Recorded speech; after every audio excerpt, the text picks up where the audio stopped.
think again. Because in October, you can expect the unexpected. On the ground, second base. Listen to him roar.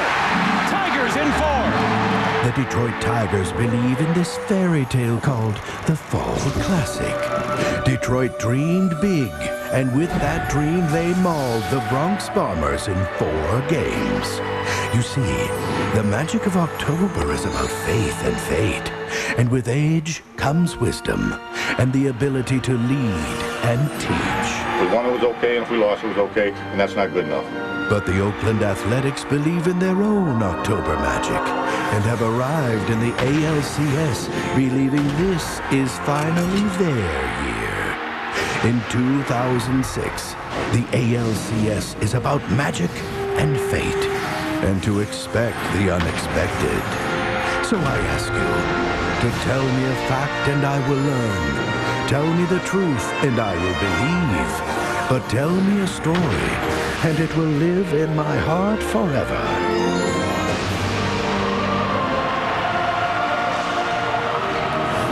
This man has witnessed storybook endings, but before we go there, we need to ask, with a real Cinderella, please stand up. Welcome inside the Fox Network Center, Kevin Kennedy. I'm Jeannie Zalasko.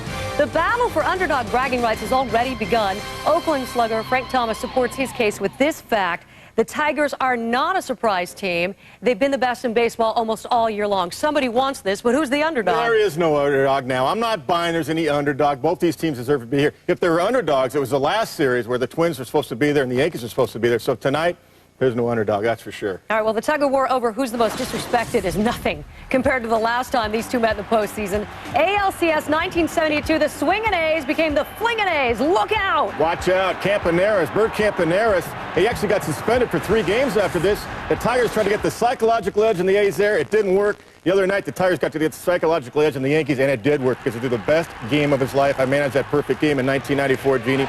It was better the other night than I've ever seen him, including that perfect game. And the guy behind the plate that helped him, Pudge Rodriguez. And back in the day, Pudge Rodriguez was not a great game caller. He started to learn how to do that when he's with the Florida Marlins. He did it the other night with Kenny Rogers, and he gets a lot of credit for it.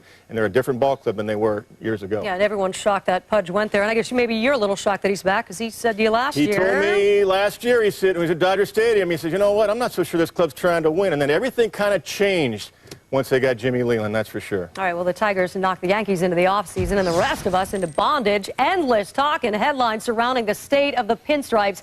George Steinbrenner, put us out of our misery today. In Game 1 of this American League Championship Series, where, as a wild card, the Detroit Tigers come to town to take on the champions of the American League West, the Oakland Athletics.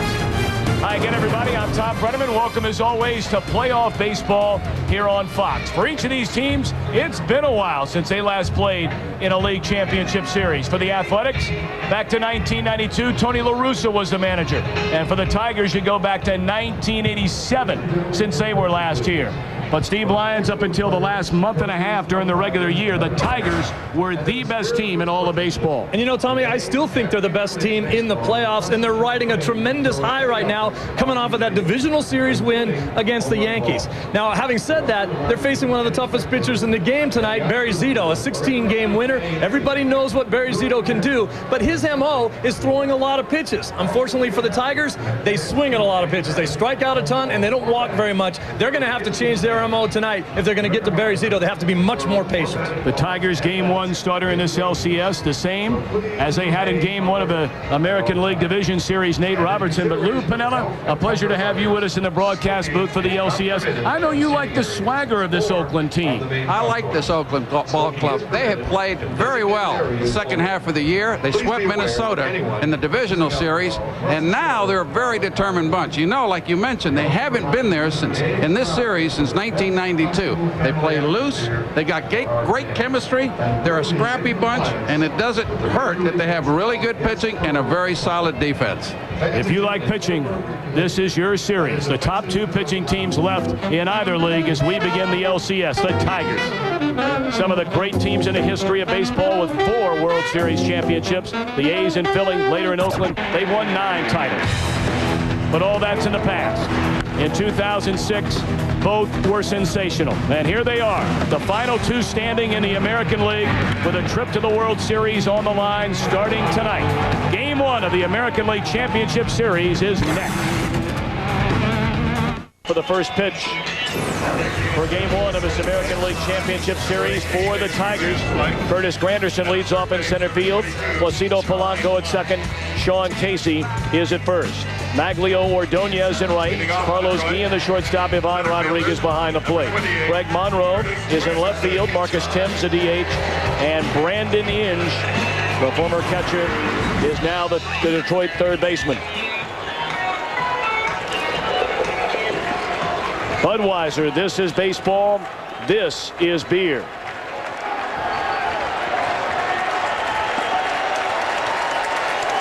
Barry Zito staring in, getting a sign from Jason Kendall. Curtis Granderson looks at a fastball low, and we are underway in this American League Championship Series. Granderson during the regular year, a .260 batter, had 19 home runs, 68 batted in. He looks at a strike. And like many of his teammates, had an outstanding division series against the New York Yankees. 5 hits, 2 of them home runs. That one just misses, 2 balls and a strike. Polanco to follow, and then first baseman Sean Casey. Popped up. Short left field. Jay Payton coming on to get it. And Granderson retired to begin the game. On the mound for the Athletics, 28-year-old left-hander, grew up in San Diego, California. He's been dynamite in the regular season, even better in his postseason career. Barry Zito in our profile is brought to you by your Exxon and Mobil retailers. 16 wins during the regular season. He's got to get ahead. He can throw a lot of pitches and walk a lot of guys. If you let him get in trouble, he's got a good curveball and a great changeup, and he will pitch inside. He's not one of those lefties just lives on the outside corner. Polanco takes up and away. He is one of the few Tigers. You touched on it earlier, Steve Lyons. Not many of them take many pitches. That is not the case for Polanco. This one drilled down the left field line, enough to get out of here, but foul. Well, Polanco jumped on that first fastball that he saw and drilled it down that left field line. Just missed the foul pole. Well, these guys are not afraid to hack. Fastball up and away. Polanco limited to 110 games with the Tigers after separating his left shoulder back on August the 15th. Our broadcast is available in Spanish by utilizing the SAP button on your television. Chavez, as good as they come at third. And Eric Chavez throws out Polanco. 2 up, 2 down for Zito in the opening frame. Take a look at the Athletics on defense. Chavez sensational at third. Scudero for the injured Bobby Crosby at short. Jimenez for the injured Mark Ellis at second.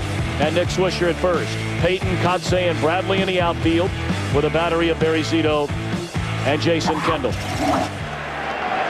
Now Sean Casey, originally a Cleveland Indian, had some outstanding years in Cincinnati.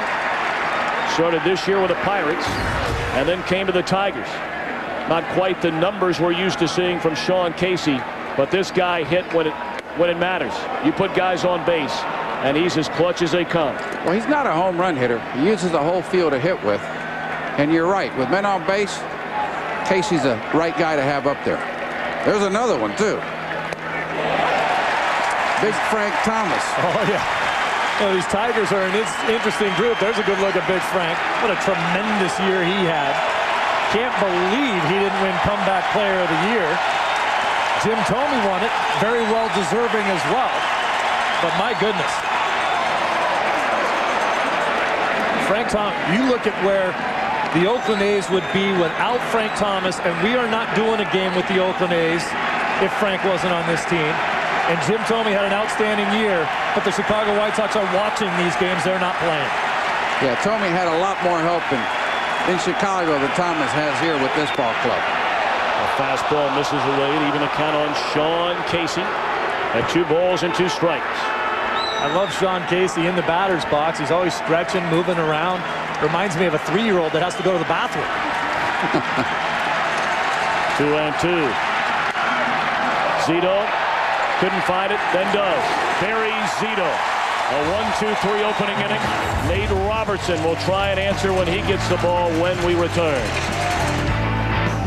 The regular year. And his profile brought to you by your Exxon and Mobil retailers.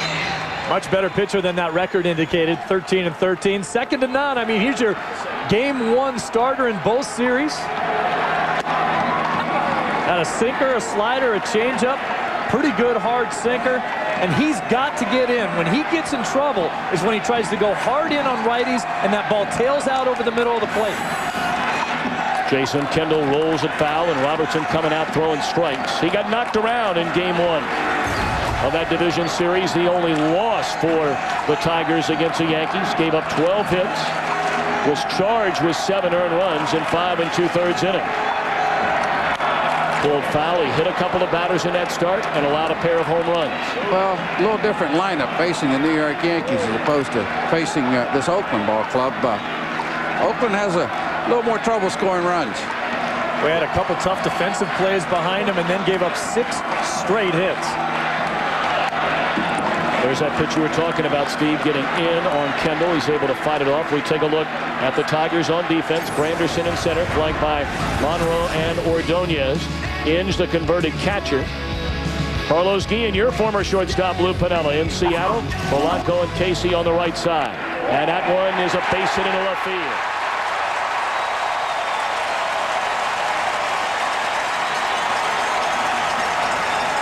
Well, a lot of these Oakland hitters are expecting Robertson to try to go inside. That ball, just like we talked about, left out over the middle a little bit too much. Didn't get it in there.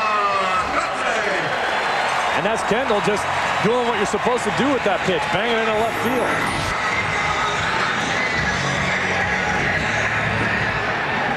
Robertson established career best with 13 wins through 208 innings and made 32 starts. Jim Leland calls him his hard luck pitcher this season. Whether it be very low run support as it strike one to Mark Kotsay or bad defense behind him, he felt like Robertson could have easily won 18 or 19 games with a little more help. Well, you can certainly see that he's got a lot of confidence in it. Kotsay pops it up in the foul ground and out of play, so Robertson jumps in front of him like he did Kendall at 0-2. Well, these two teams are very similar in style. They don't like to hit and run much. They don't bunt all that much. And they don't try too many stolen bases. So the pitchers here should have it their way, especially early in the ball game with the shadows out there, Steve. These are two teams that hang around and wait for that 3-run homer. Just off the outside corner. Good location on that fastball from Nate Robertson. Mark Kotsay, limited to 129 games this year. He's been playing with a bad back. Many wondered if he would be able to be healthy enough to even play in this postseason after missing most of the time at the end of the year. And a tough decision, too, for Ken Maka to have Kotsay in the lineup. Got Bobby Kilty sitting on the bench. He can also play in the outfield. And a guy who rakes left-handed pitching.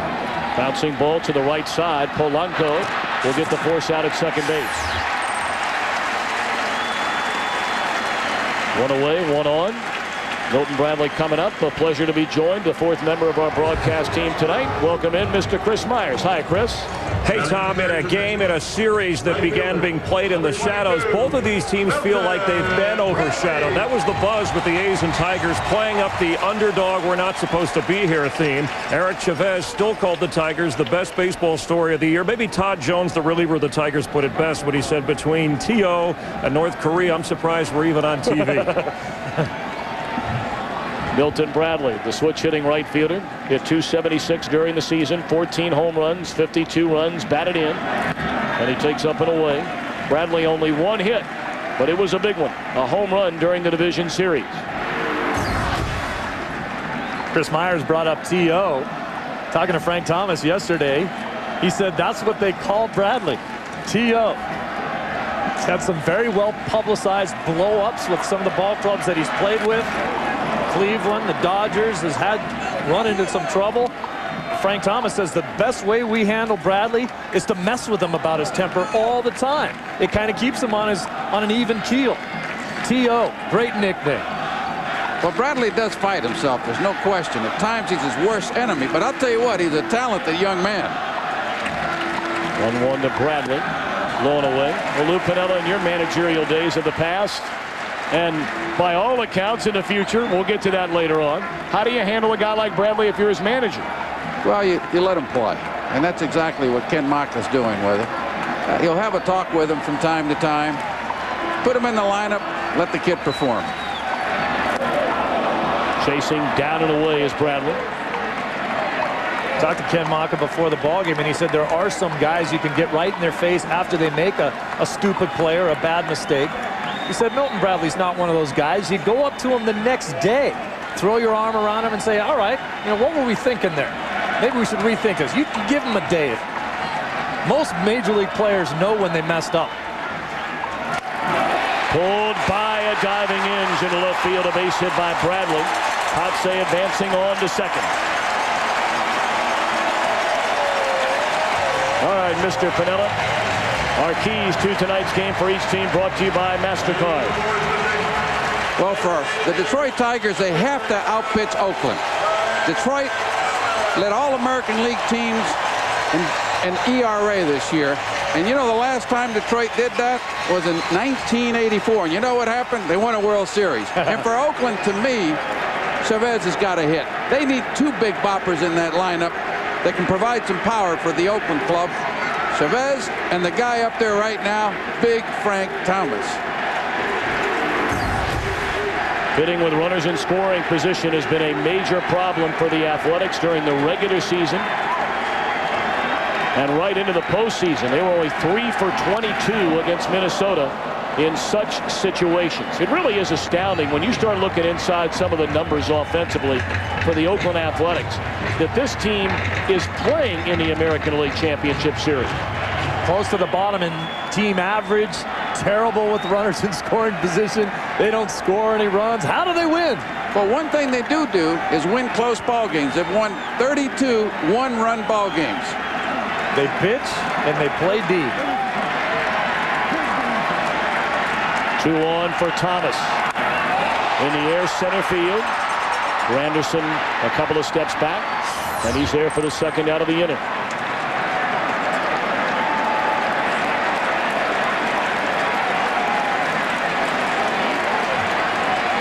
Wow. I'm tagging up on that ball, aren't you, Lou? I mean, you're thinking, that's a nice line drive to the center fielder. There's no chance it's a base hit. Maybe you don't go to third base, but certainly you go back and tag up and act like you might. Kotze runs very well. We know he's had a bad back, but there he's going halfway. There you see Bradley going halfway. He's at first, but Kotze, I think you got to go back and tag on that ball, maybe go to third. Well, one of the advantages of going to third base, it'll make the Detroit first baseman hold on the runner, and you've got an extra hole to hit the ball through over there. Jay Payton had a solid year for the Athletics. Early in the season was trying to find a spot to play in every day. So what's he do? Starts 51 games in left, 44 in center, 41 in right. The only outfielder in Oakland history to start at least 30 games at all 3 outfield positions. Well, Oakland's outfield is very versatile. All 3 outfielders starting the day can play center field. 1-0 pitch and a bouncing ball at Polanco. He'll go the short way to end the inning. Robertson pitches into trouble and out of trouble. No score at the end of 1. I love casting. Going to work on Maglio Ordonez. Ordonez finally healthy this season after signing 3 years ago as a free agent, leaving the White Sox, coming to the Motor City.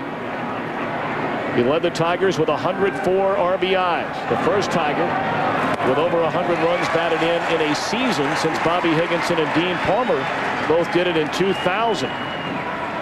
Well, what a turnaround for this Tiger franchise. 3 years ago, lost 119 games. Last year, lost 91 games. That's in the air. And Swisher unable to get there. And you've got to give Jim Leland, obviously, a lot of credit. He set the tone. See the numbers for Ordonez. Monster numbers to get that big contract prior to 04. And then injured. the next 2 years until finally healthy this season. You know he's going to put up monster numbers as long as he's healthy. I like the fact that he drove in over 100 runs, but only hit 24 homers, so you know he's banging the ball all around the ballpark, driving in runs when he's getting the opportunity, not just hitting the ball out of the park. Yeah, he hits the ball all over. He's always been a very, very professional hitter. Has a pretty good idea of the strike zone also. 3-2. Foul back out of play. Now, Steve touched upon it earlier. If there is one chink in the armor, so to speak, for Barry Zito, he will have bouts and serious bouts of wildness. He walked 99 batters during the regular season. Grounded down to third. Boy, can he pick it. That is some kind of defender, Eric Chavez.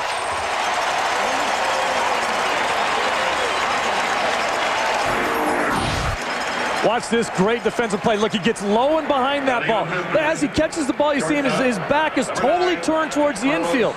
Sets his feet, turns around, throws a bullet right at Swisher, and Swisher says, that's a pretty sweet play over there, Chavi. 5 gold gloves for Chavez at third base, and they say this year, probably his best defensive season ever. Carlos Guillen, a shortstop.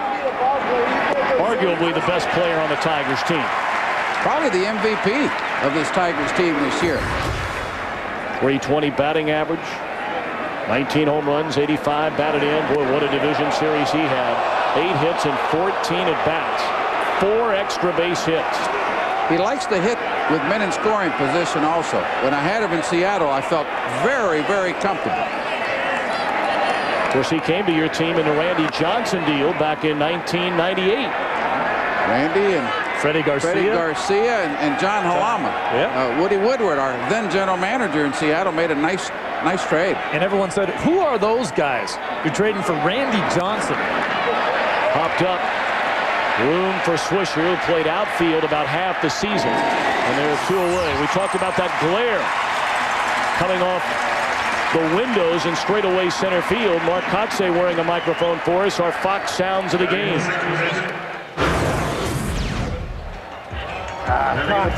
Hey, you get that glare off that window up there, right in your eyes. Only left-handers though, because we're facing that way.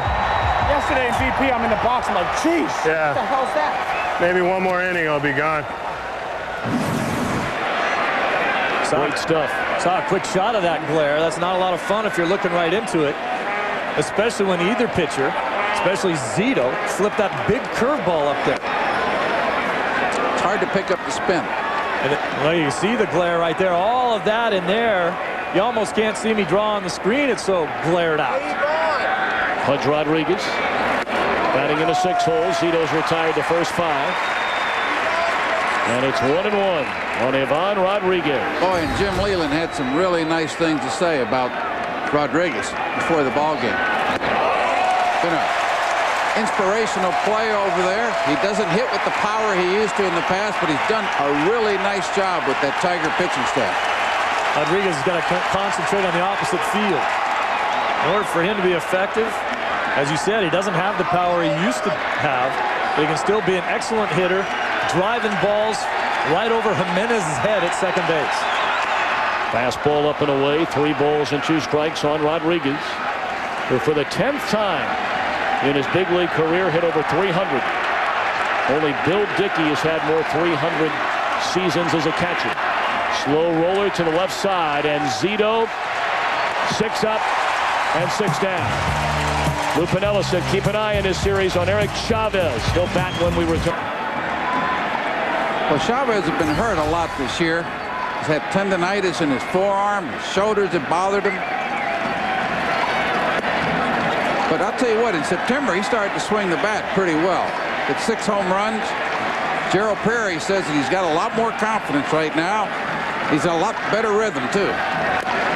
Tough duty, however, for the left-handed batting Chavez against Nate Robertson. And it's not just Chavez. It's all left-handed batters against Robertson. Yeah, he's complaining right now that he still can't see. It looks to me like they're still talking about the glare off of the center field windows out there. Over the mound and under the glove of Guillen in his center field. Well, that old baseball term, if there ever was a seeing eye single, that was it right there by Chavez. Now, tomorrow night on Fox, we've got double-barreled LCS action, Game 2 of this ALCS and Game 1 in the National League from Shea. Coverage begins at 8 Eastern, 5 Pacific on Fox and FX. Now, for those of you in St. Louis and New York, you can see this game on FX. Those of you in Detroit and Oakland can see the Cardinals-Mets game on FX. And we encourage you to check your local listings for the rest of the country for the game and channel in your area. Nick Swisher, the son of former Major Leaguer Steve Swisher, looks at ball one. Well, this ball here was perfectly placed by Chavez here. But truthfully, the shortstop Gein should have come up with that play. The ball kind of stayed down on him. He was expecting that hop to come up. It didn't. He wasn't able to reach it. On the outside corner, a called strike to Swisher, who hit .254 during the season, 35 home runs, 95 runs batted in. Swisher, the A's #1 pick in 2002 out of The Ohio State University. Well, he's a cocky kid. I really enjoy watching Swisher play.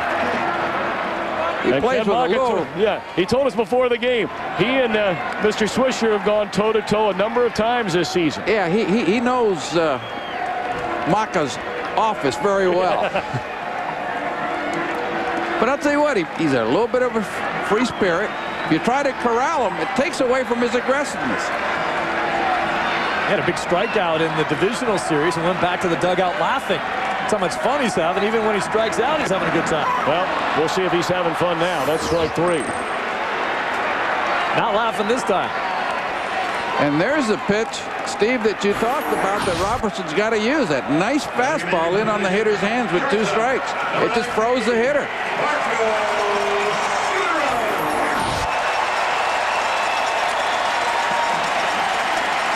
Boy, when I played and you had a pitcher that didn't like the pitch inside, boy, you started leaning out over the outside part of the plate and really felt comfortable doing so. Marco Scutaro turning into a postseason hero for the Oakland Athletics, and had the middle infield for the A's remained healthy, he'd be sitting and watching tonight. Bobby Crosby, their everyday shortstop, out for the year, as is now their second baseman Mark Ellis, after getting injured in the division series. This should be 2, and the A's do a lot of that. The inning is over. 1 hit, nobody left. We go to the 3rd in a scoreless game. Monroe claimed off waivers from the Texas Rangers prior to the 2002 season. What a find he's been. Pretty good scouting. And the odd thing about this Detroit lineup is their 3 top home run hitters hit 7th, 8th, and 9th. How often do you see that? You don't see that very often. As far as the A's are concerned, with Switzer hitting 7th, and he's got 35 home runs. A lot of production at the back half. 2-1 pitch. Fastball up and in. Monroe during the regular season, the 28 home runs. Marcus Timms on deck with 26. And Brandon Inge batting 9th with 27. Well, you can see that so far in this at-bat, Zito has stayed hard with Monroe, and he's tried to crowd him with his pitches. This young man wants to get his arms extended. 3-2 pitch from Zito. Threw him a fastball out over the plate, and it's fouled out of play. Monroe in the division series against the Yankees. A pair of home runs in the series in Game 1 off Chen-Ming Wong. And then a big one in Game 4 against Yankees starter and loser Jarrett Wright.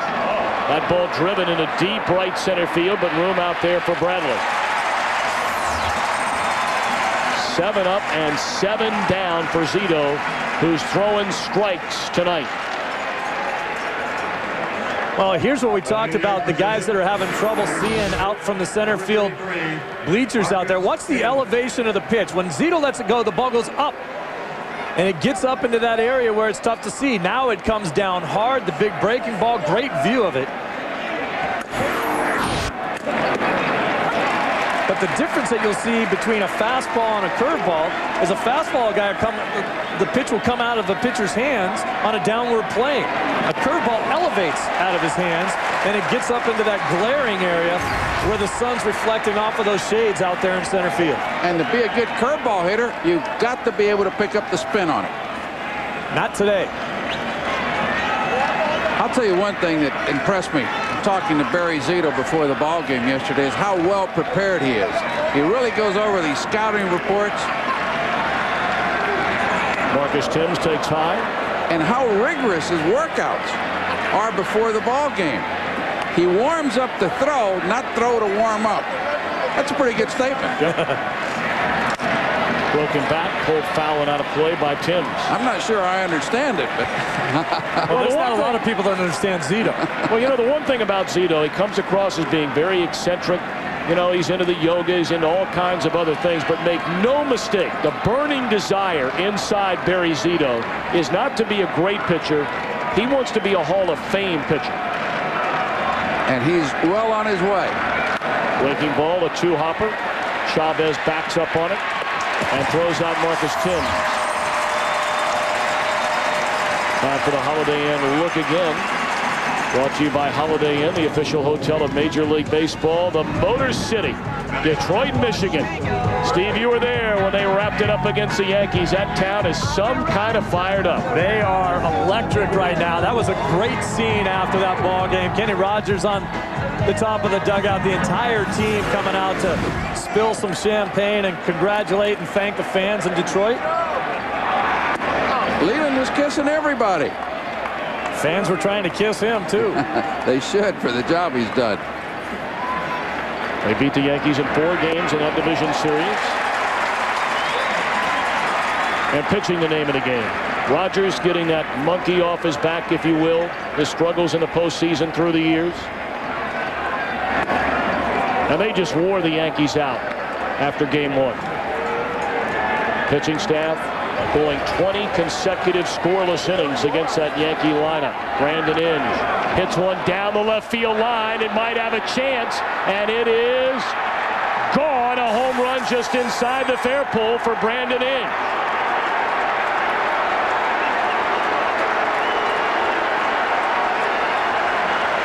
Inge only 2 of 15 in the division series without an extra base hit or an RBI. And he puts Detroit in front, 1-0 here in the 3rd. Inge was pretty frustrated during that division series because he felt like he got pitched so tough.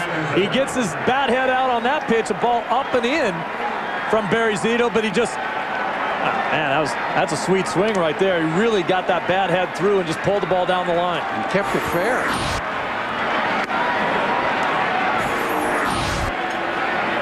That ball didn't hook much. It's hard to hit a ball like that and not hook it. Granderson trying to bunt his way aboard, at least showing bunt. 2-0. Brandon Inge was here during the lean times for the Tigers. As their catcher when they lost 119 games. Was moved over to third base. And he's so enormously popular with his teammates. That one banged into the right field corner by Granderson. Turns hard on his way to second. Oh, boy. Well, he pulled up way too soon from where we sit. That had 3 bases written all over. Well, he runs so well, and I'm not so sure that Gene Lamont wasn't holding up. When he came around to look at Gene Lamont at third base is when he started to slow down. See if it's not him looking at his third base coach. Right there, Lamont was the one that held him up. I thought he was going to go for 3 myself, but the play was behind him. He did the right thing, and he did what his coach told him to do. Yeah, that ball hit the apron of the fence, and it just came straight down. Now Polanco, who has always worn out the Oakland Athletics during his career, has a runner at second, a run home, 1-0 Detroit here in the 3rd. Polanco, a .396 batter during the season with runners in scoring position. And hit nearly 500 in his career against the A's. You know, Tommy, on that play in defense of Gene Lamont down there at third base, you don't want to make the third out at third base. Yep. He's still in scoring position, and he has to make a split-second decision on to send him or not, and that ball just didn't carry him back like he thought it would. Good 2-0 pitch here by Zito. Knee high on the outside corner. 2-1 to Polanco. First 8 hitters of the night retired by Zito. And then with one mighty crack of the bat by Brandon Inge, the Tigers with a 1-0 lead. Strike 2.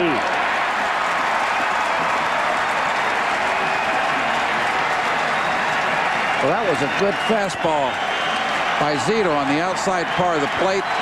It looked like Polanco was looking inside. Came back with a 2-2 breaking ball. For a full count on Polanco with Granderson at second base. Great job by Kendall there. He wants that ball in the dirt. 2-2. Try to get someone fishing. You know, Zito's going to throw two different kinds of curveballs. One that he wants to throw for a strike. Another one that he wants you to swing at. That's not a strike. Well, the pitch that he gets a lot of strikeouts with is the pitch that gives you that illusion of a strike. Fastball just missed. Zito wanted the call, did not get it from home plate umpire Jerry Crawford. A 2-on for Sean Casey. Polanco was sure it was a ball, but this thing looked awfully close. Just down a little bit, I guess. Sean Casey. Kid can hit.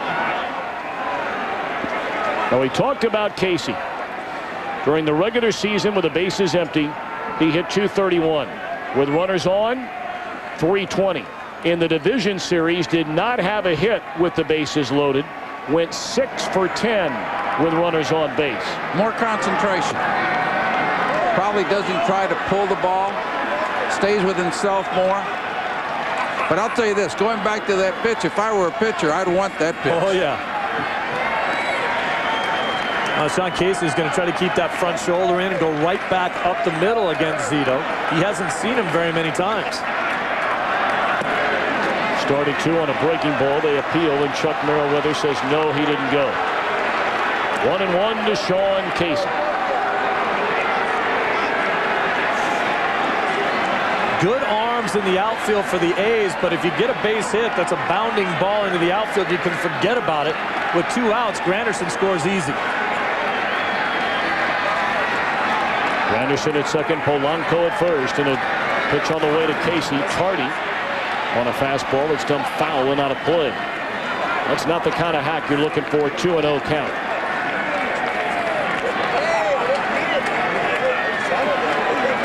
Yeah, usually that batting coach says, boy, you sit on a nice fastball. Get that bat head out in front. Turn on that thing. That's it. If you're a major league hitter and you're sitting dead red and you're late, something's wrong. 2-1 to Casey. Look out. Watch Sean Casey diving a little bit. He wants to make sure he keeps that front shoulder in. He doesn't want to pull out off of Zito. Watch his head dive a little bit and then, whoa, get me back out of the way. Great view of it right here. Stay down in there. Zito saying, you know what? I'm not going to have you diving on me. Zito wants a little bit of that outside part of the plate. Well, he threw you a 2-0 fastball. Does he throw a 3-1 fastball? I think he comes with a fastball here. Pulled foul up the first base line. Zito doesn't use his changeup all that much against left-hand hitters. He throws the slider, and he'll throw the fastball and the occasional curveball. Well, the old theory about left-handers throwing left-handers changeups is that you're right into their wheelhouse. You throw that little tailing pitch, it drops right down and into a lefty, and it's right in their happy zone. I don't tend to agree with that theory. If your changeup is one of your best pitches, you better throw it to everybody.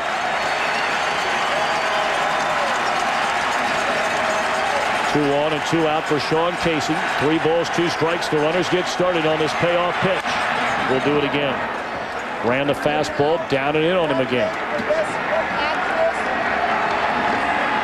Most left-handed hitters are low ball hitters. They like the ball down and in. You throw that changeup, you not only speed up the bat of a lefty, but you put it right in his happy zone. You know, when I was in Seattle and Zito pitched against us, we had more speed over there with that big leg kick. Boy, you could double steal off him. Made him slide step, make easier to hit for the hitter. Breaking ball misses on 3-2, and the Tigers have them loaded for Maglio Ordonez. 4 straight batters have reached against Zito after he retired the first 8 hitters in the game. Well, what did we talk about in the open of the show is that the Detroit hitters would have to be more patient. They'd have to grind out their at-bats. They've got back-to-back walks after a double by Granderson. This is the type of at-bats that they're going to have if they want to have any chance of beating Zito. Kurt Young, the pitching coach, out to visit with Barry Zito.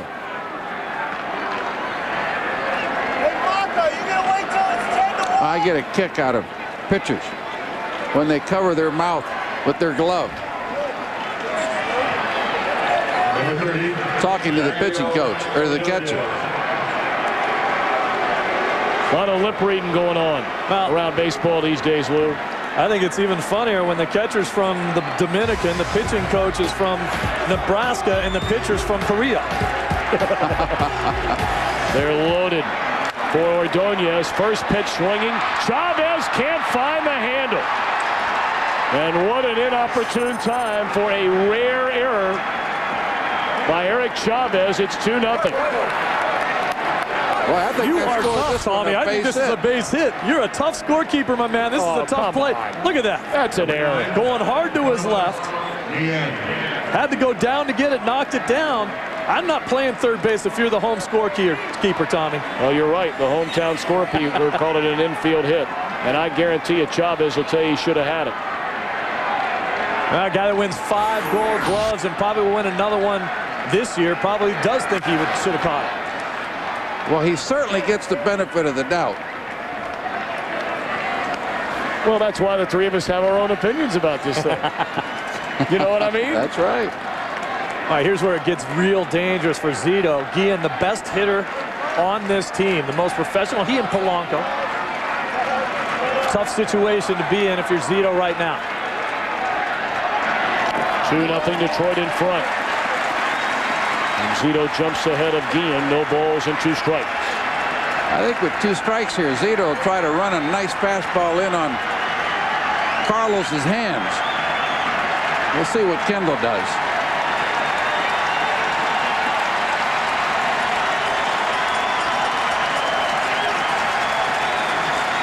Oh, 2, and it's on the way. Misses down and in. You saw the numbers for Guillen. With the bases loaded this season, very impressive. But with the bases loaded and 2 men out this year, only 1 for 7. And he has them loaded right now. Polanco, Casey, and Ordonez. 5 straight Tigers have reached against Zito. Well, Zito's already thrown, what, 36 pitches this inning. Too many.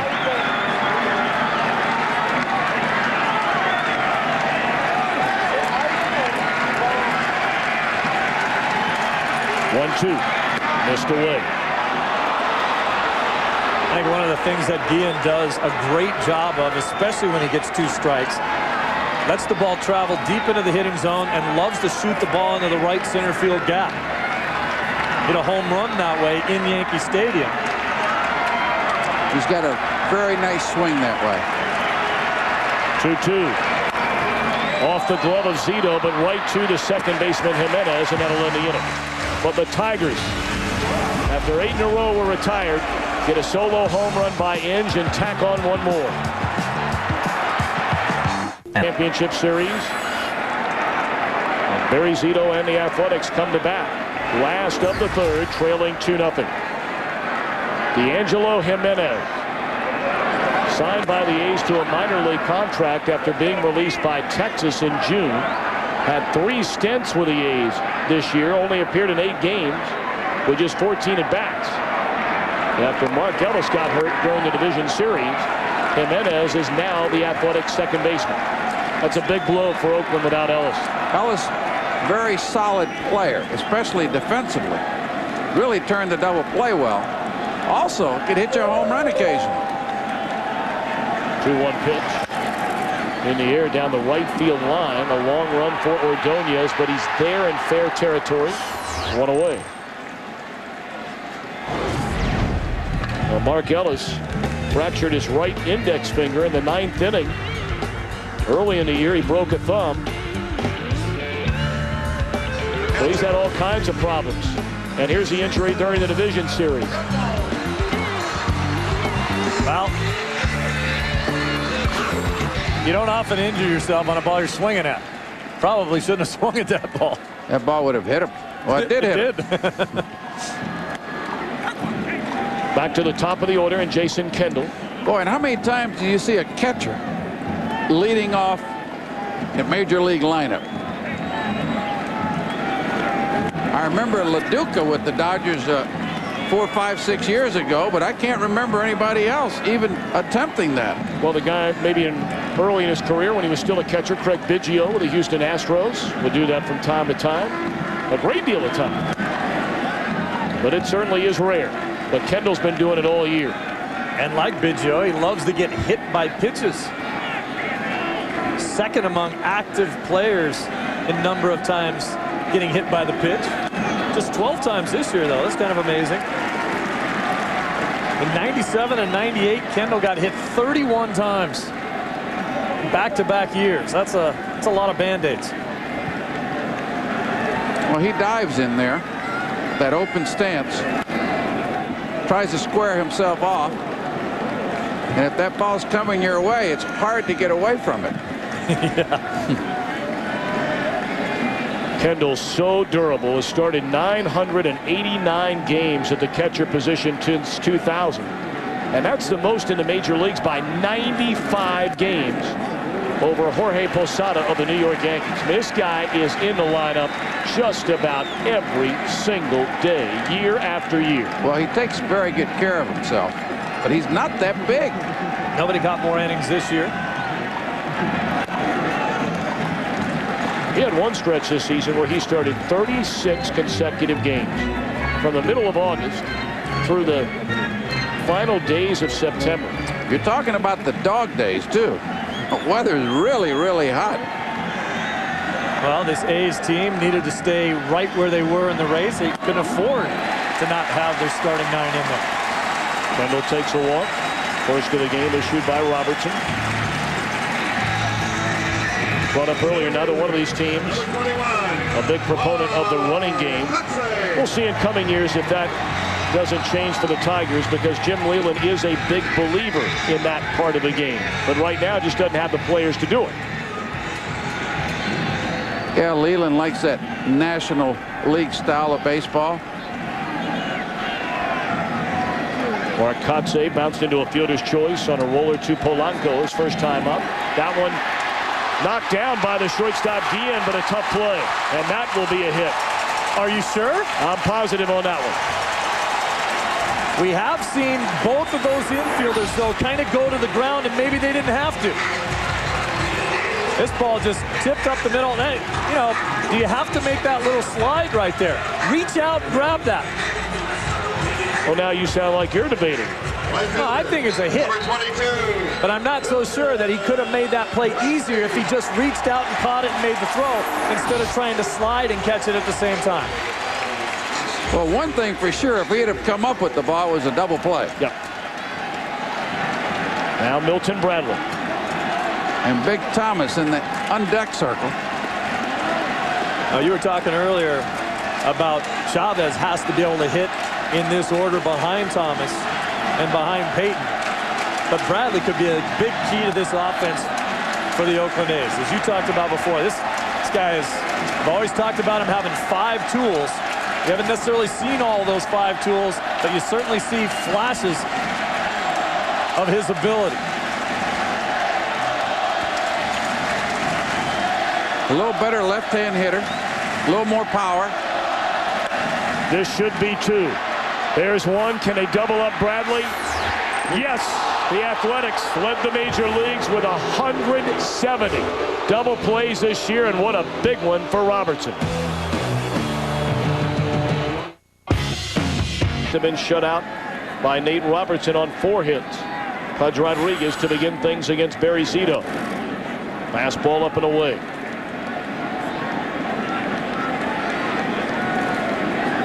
Lou touched on it earlier. Jim Leyland sharing with us before the game. He had never spent any time around Pudge Rodriguez. said the guy plays hard, the guy plays hurt, and he does whatever it takes every day to beat the opposition. He's got a lot of enthusiasm. I like that line. Shows up to beat the other team. Because let's face it, you know, when Pudge Rodriguez got near the end of his tenure with Texas, some were saying wasn't helping out the pitchers all that much. Carried that tag with him to Florida. Jack McKeon fell in love with the guy. And Jim Leyland has done the same, taking over this season. Fly ball to deep right center field. Kotsay on the run, and it's gone into right center field by Rodriguez.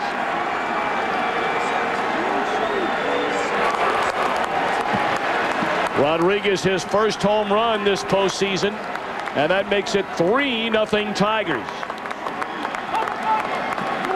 Well, that is when he is at his absolute best. If he's hitting the ball the other way into the right center field gap, in order to do that, you got to let the ball travel into the hitting zone as far as you can. Look at that concentration. That ball's deep, almost past the plate when he hits it. Well, Zito tried to get a changeup down and away from him, and the ball stayed up. And Pudge really drove it over that right center field wall. I shouldn't call him Pudge. He doesn't look like Pudge. No. I mentioned earlier he looked like Jack LaLanne. He's in great shape. Wow. That might be the first time, Steve, we've been part of a broadcast where Jack LaLanne's name was mentioned. I want to see him do those crazy push-ups like Jack LaLanne does. 2-1 to Monroe. 3 balls and a strike. Right about now, Pudge will answer to a lot of names because that ball was flat out waffled. Well, I've seen a lot of Rodriguez when he was with Texas, now with Seattle. What a great hitter, player he's been throughout his career. That is a 4th postseason home run for Pudge Rodriguez.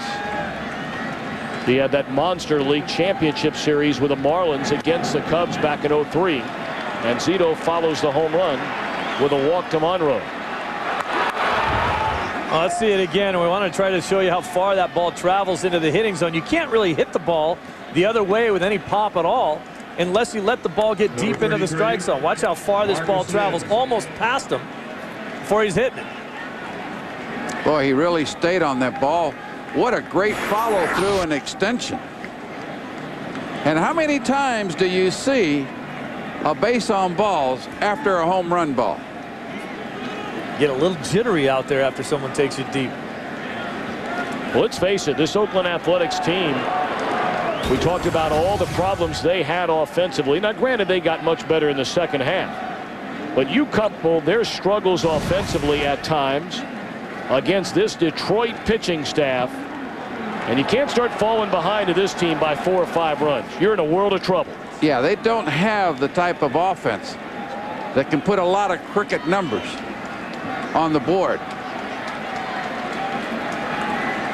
Marcus Thames bounced down to Chavez, his first time up, hits it right at him again. Oh, what boy. a pickup that is, and that is a force out at second, and the throw gets by Swisher, and on his way to second base is Thames.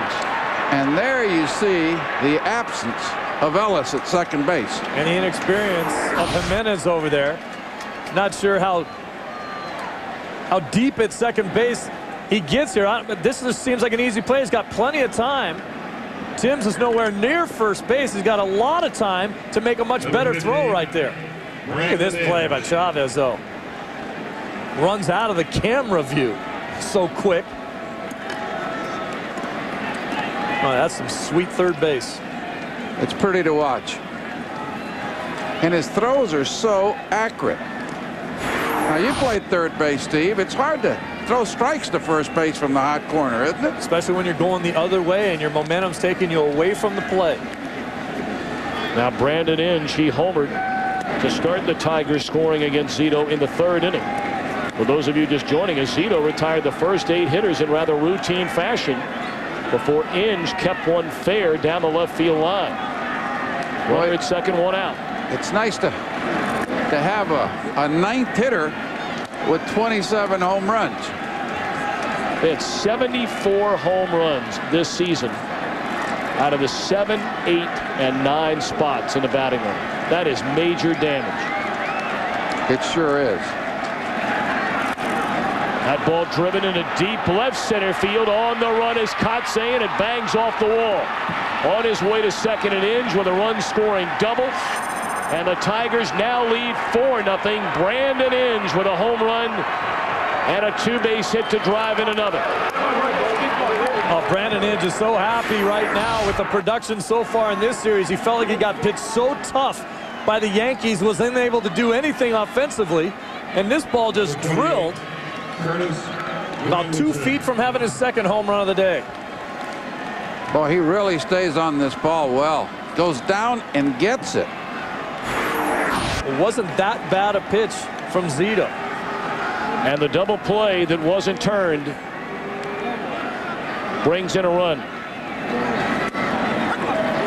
Well, we talked about pregame show about Oakland's pitching and their defense. And so far defensively, they've been a little short.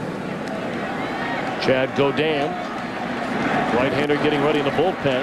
Granderson, a roller down to Swisher, and that's a second out, with Inge advancing 90 feet.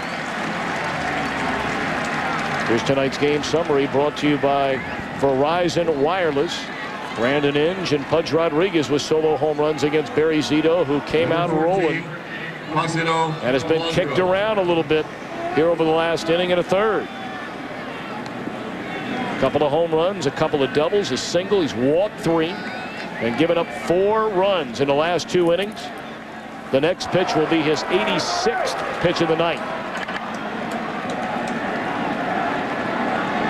Polanco looks at ball 1. I think Polanco's going to take a good long look at Eric Chavez down at third base to see where he's playing him. I think it's a great play to drop down a base hit bunt, score the run, and walk to first.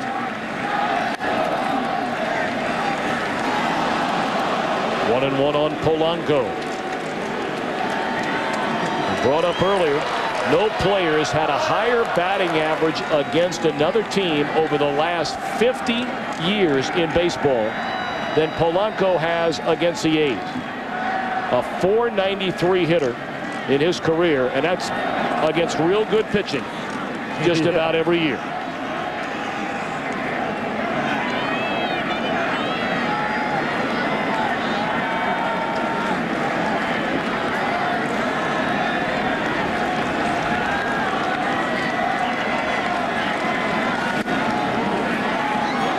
Three and one.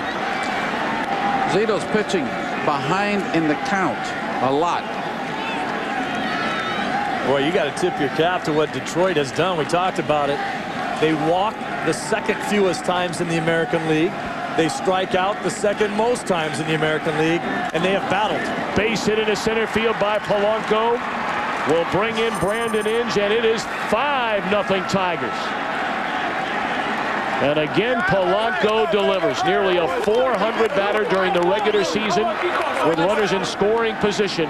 When he was hurt, the Tigers were down. When he's in a lineup, they're a whole different club. They can get deeper into the lineup. They've got themselves a really good second hitter. But you can see the advantage of pitching ahead in the count. When Zito throws a fastball, ahead in the count, hitters are hitting 208. When he throws a fastball behind in the count, they hit 343. And there's your 343 swing.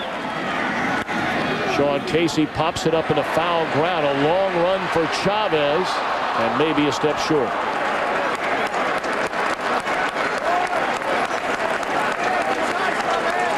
Yeah, when you're always hitting in these hitters' counts, you can get more aggressive as a hitter. When you're behind, you're protecting a little more. Yeah. Chavez all-out effort every day at third base. You know, when he came up, they were worried about him defensively. They always said, we think he's going to hit. We don't think he can catch the ball down at third. Worked very hard with Ron Washington, the defensive instructor on this ball club, and 5 gold gloves. Breaking ball, and that one is dumped in to short right center field. It'll fall in a hit. Polanco making a turn, going to third. And the crowd getting a bit restless, and here comes Ken Maka. He wants to know if Godin is ready. He is ready, and he's coming in. So Barry Zito retired the first 8 batters. Since then, he's given up 5 runs and 7 hits, and he leaves in the 4th. Against Chad Godin, who takes over out of the Oakland pen. First pitch swinging in the air, foul ground for Swisher. And he runs out of room. Well, he wouldn't have if that wall wasn't there. he gave it a good shot. There's so much foul territory here. That certainly helps out a pitching staff. You get a lot of foul ball outs in this stadium that you wouldn't normally get anywhere else. And hitters hate that. Yeah, I didn't like hitting here because of that. And the fact that they had Vita Blue and Catfish Hunter and Brolly Fingers and the rest of that very talented bunch that they had here. Yeah, I wouldn't have liked that. 0-1 to Maglio Ordonez. Slider down and away. Now Godin did not pitch in the division series. This is his first appearance ever in a postseason game. He, along with the rest of his mates in that bullpen, had real good seasons. Yeah, Cajun young man from Louisiana. 1-1 on Ordonez. Runners on the corners. Fastball strike at the knee. I think that's one of the toughest things that managers have to deal with in the playoffs is the fact that you do go through long stretches of times where you don't use guys in your pen. I mean, last time Godin saw game action was during the regular season. It's hard to keep them sharp. And we talk about the importance of defense. Last inning, with Thomas on deck, Detroit turns a double play. Oakland, Jimenez throws the ball away, and it's prolonged this inning for 2 more runs. Yep. 2-2 the count on Ordonez. And he fouls it back out of play. Godin appears to have pretty good command after that long layoff. Good life on the fastball and keeping it down in the zone. Got a nice little slider to right-hand hitters. I had him over at Tampa Bay. That's why I liked him. Competitive young man. 2-2 the count on Maglio Ordonez. And there's a bouncing ball to Jimenez, which should and will stop the bleeding. 3 runs in the 4th. A home run by Rodriguez. A run-scoring double by Enge. And a 2-out RBI from Polanco. 5-0 lead. They have knocked out starter Barry Zito, who gave up all 5 runs in 3 2/3 innings. 2-0 to Frank Thomas. First 2 pitches inside on Frank. That's what he said he was going to look for from Robertson hard in. So Frank's going to be cheating in there. He's become much more of a dead pull hitter in his later years. Borderline strike there on the outside corner. Thomas didn't like it. Didn't like it because he's looking in.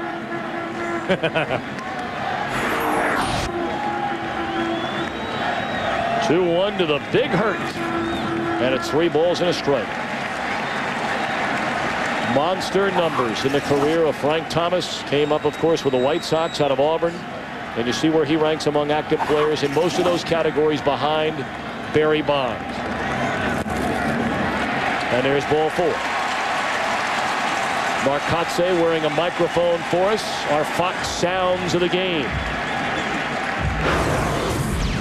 They laid off some good pitches. It took some great at-bats, man. I'm like, they've been patient today for a team that's supposed to be hacking. They've been patient. I think when they got ahead, they were sitting soft. Yeah. They definitely had a good game plan, you know. Well, Steve Lyons, you talked about it from the outset. That is not the MO on these Detroit Tigers. We said they'd have to be much more patient in order to get to Zito. They did that. They had some great at-bats. And Lloyd McClendon told me earlier that they wanted to actually look down from Zito. Most teams will say, we need to get the guy up in the zone. They wanted the ball down in the zone. They thought they'd be more effective hitters against him that way. Lou Piniella, when you're in the dugout and you're behind 5-0, still a lot of baseball here tonight. Anything you need to say to your team after they come back after a rocky inning? No, but I do know that when you're in that other dugout that Leland's in, and you put 3 runs on the board, you want to keep the crowd out of the ball game. So this is an important inning for Robertson just to shut this team down. And he hasn't started it that way with a leadoff walk to Thomas and a 2-0 count now on Jay Payton. In their strike. Now the Athletics had 48 come from behind victories this season, the 3rd most in the major leagues. Well, Jay Payton doing a great job of trying to be a second leadoff hitter, trying to take pitches, get on base, do something to get a rally going. He took that pitch all the way, and that's why he didn't like the strike. He was hoping to be a 3-0 count. That was a borderline strike up in the zone. Payton drops it foul. First base side and out of play.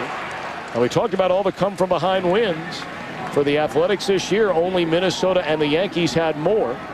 In fact, one game this year, they fell behind back on August 21st in Toronto, 8-0, and came back to win that game.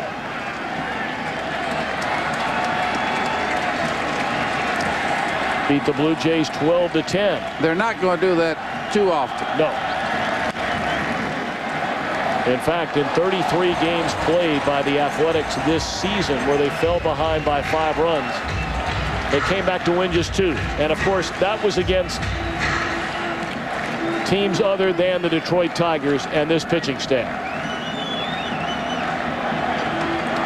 Zamaya was so comfortable there, he looked like he was ready to take a nap. 5-0, we're looking good. In the air, left field, hit pretty well, and back to the wall, and up against the wall is Monroe, and Thomas going to stop at third base. He had to wait to make sure Monroe wasn't going to catch that ball, but here come the Athletics. Second and third, and nobody out. Boy, this guy has had a great year for this Oakland A's team. All he ever wants to do is play. Look at the balance in his swing. Really pulled his hands through because that ball was going to get in on him. Watch how quickly he pulls his hands right through the hitting zone, right into that area. Speeds up the bat head. Look at him pull. Oh, that's a sweet picture right there. That's hard to do. That's knowing that you're getting beat by a fastball and adjusting in the middle of that swing, pulling your hands through a lot quicker, and getting the bat head to the ball. And look who's coming out for the visit. Not the pitching coach, the skipper. Well, the skipper says, look, you got a 5-0 lead. Let's concentrate on getting some outs. Sometimes a pitcher in this circumstance wants to get out of the inning without giving up any runs. You give up one, and you get out of the inning, you've still got yourself a nice lead. Yep. And that's the message from, I'm sure, from Jim Leland. Greeley and Walker.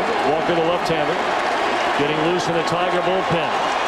Now Chavez with a big chance. Fouled away. Let's send it downstairs to Chris Myers. Tom, the discussion in the A's dugout went from the stadium glare to Barry Zito's stare. The emotion that they had at the start of the game on the Oakland bench faded, but it was Eric Chavez before the start of this inning that went over and clapped and cheered on a number of teammates and said, let's get this rally going. He's in a spot to help out. Indeed he is. With a roller foul up the third base line. We talked about how poor the Athletics were this season with runners in scoring position. Only hit .243. Chavez and Swisher, a couple of guys you're really counting on, hit .202 or less. And Lou Piniella, you said before this game started, a key for the A's. Chavez has to hit. Can he now? 1-2. It's pretty uncharacteristic for Chavez to be the rah-rah guy. He stood up on a team bus about halfway through last season and blasted his teammates because he didn't like the way they were playing. They went on to play much better in the second half, and now cheering his teammates on in the dugout, trying to get him going right now. Up and in with a fastball. 2-2. He's always been much more of a quiet leader on this ball club. In the division series, game 3, in the second inning, a 2-run home run off Brad Radke for Chavez, and that got him started in the final game of that 3-game sweep.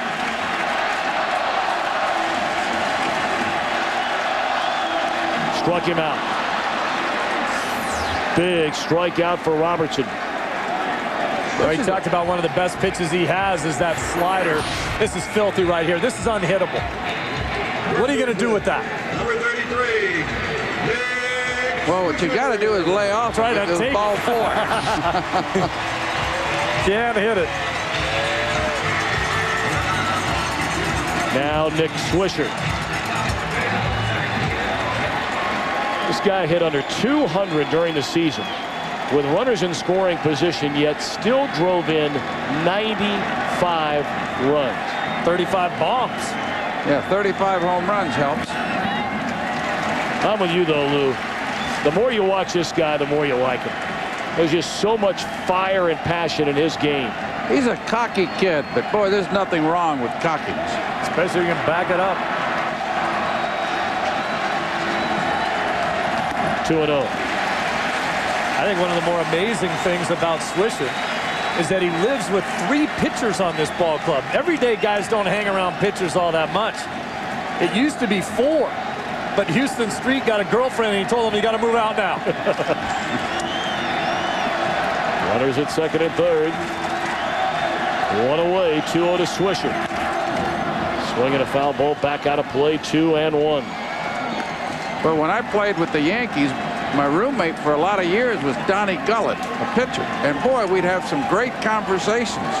You can learn a lot from each other, but you just don't see that happen very often. Pitchers hang with pitchers, everyday guys hang with everyday guys because you have the same miseries. 2-1 on Swisher. Hayes need a big hit. Check swing, roller, foul. You don't get many chances against this Tiger pitching staff. That's just the way it is. And when you get them, you better cash in. Chavez struck out with runners at second and third a moment ago.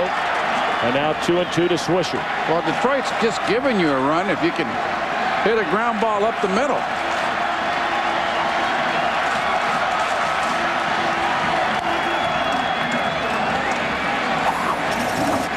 Swisher came roaring out of the gates this year.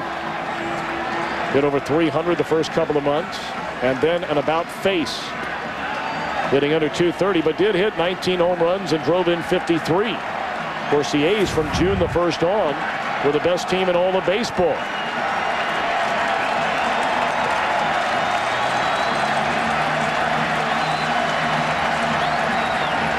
Struck him out. Back-to-back strikeouts by Robertson.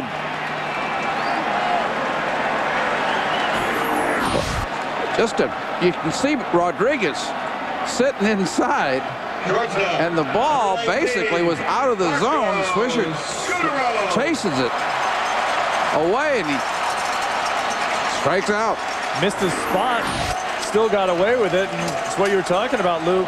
You got to put the ball in play in this situation. You cannot have back-to-back strikeouts. You're looking at just putting the ball in play twice, you get 2 runs. Well, now Scudero, who knocked in 6 runs during the division series. And he looks at a strike, a 94-mile-per-hour fastball by Robertson on the outside corner since the visit by Jim Leyland. Back-to-back strikeouts for Robertson. Scudero is the most clutch hitter in the A's lineup. Good guy to be in this spot right now. With 2 outs, base hit, drives in 2.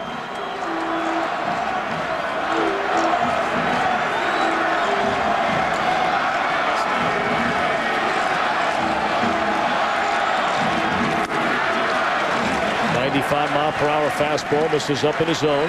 1-1 to Marco Scudero.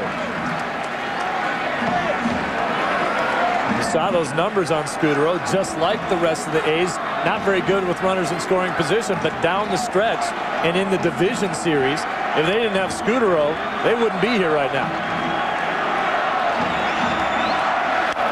Out on a play. Scudero knocked in at least 1 run in all 3 games of a division series. 1 in game 1, 1 in game 2, and then a 4 spot thanks to a couple of doubles in game 3.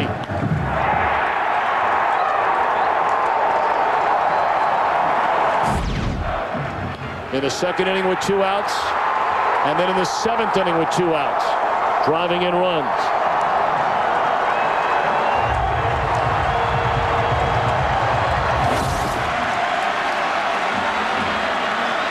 The 1-2 pitch.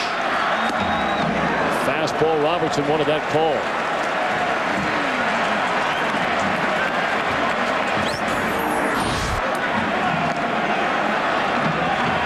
Again, Pudge sat right inside. He hit his glove just a little high in the zone. Robertson has stayed fast with it. 2-2. Another fastball. And again up in his zone. Yeah, he hasn't thrown Scudero any off-speed pitches whatsoever. He's making him hit that fastball. Remember we said when Robertson gets himself in trouble is when he tries to go in against the righties and he doesn't get it in there. In this at-bat, he has not been able to get it in there. Flirting with a little bit of danger, leaving balls out over the plate. Now, if I'm a hitter, I'm sitting fastball here.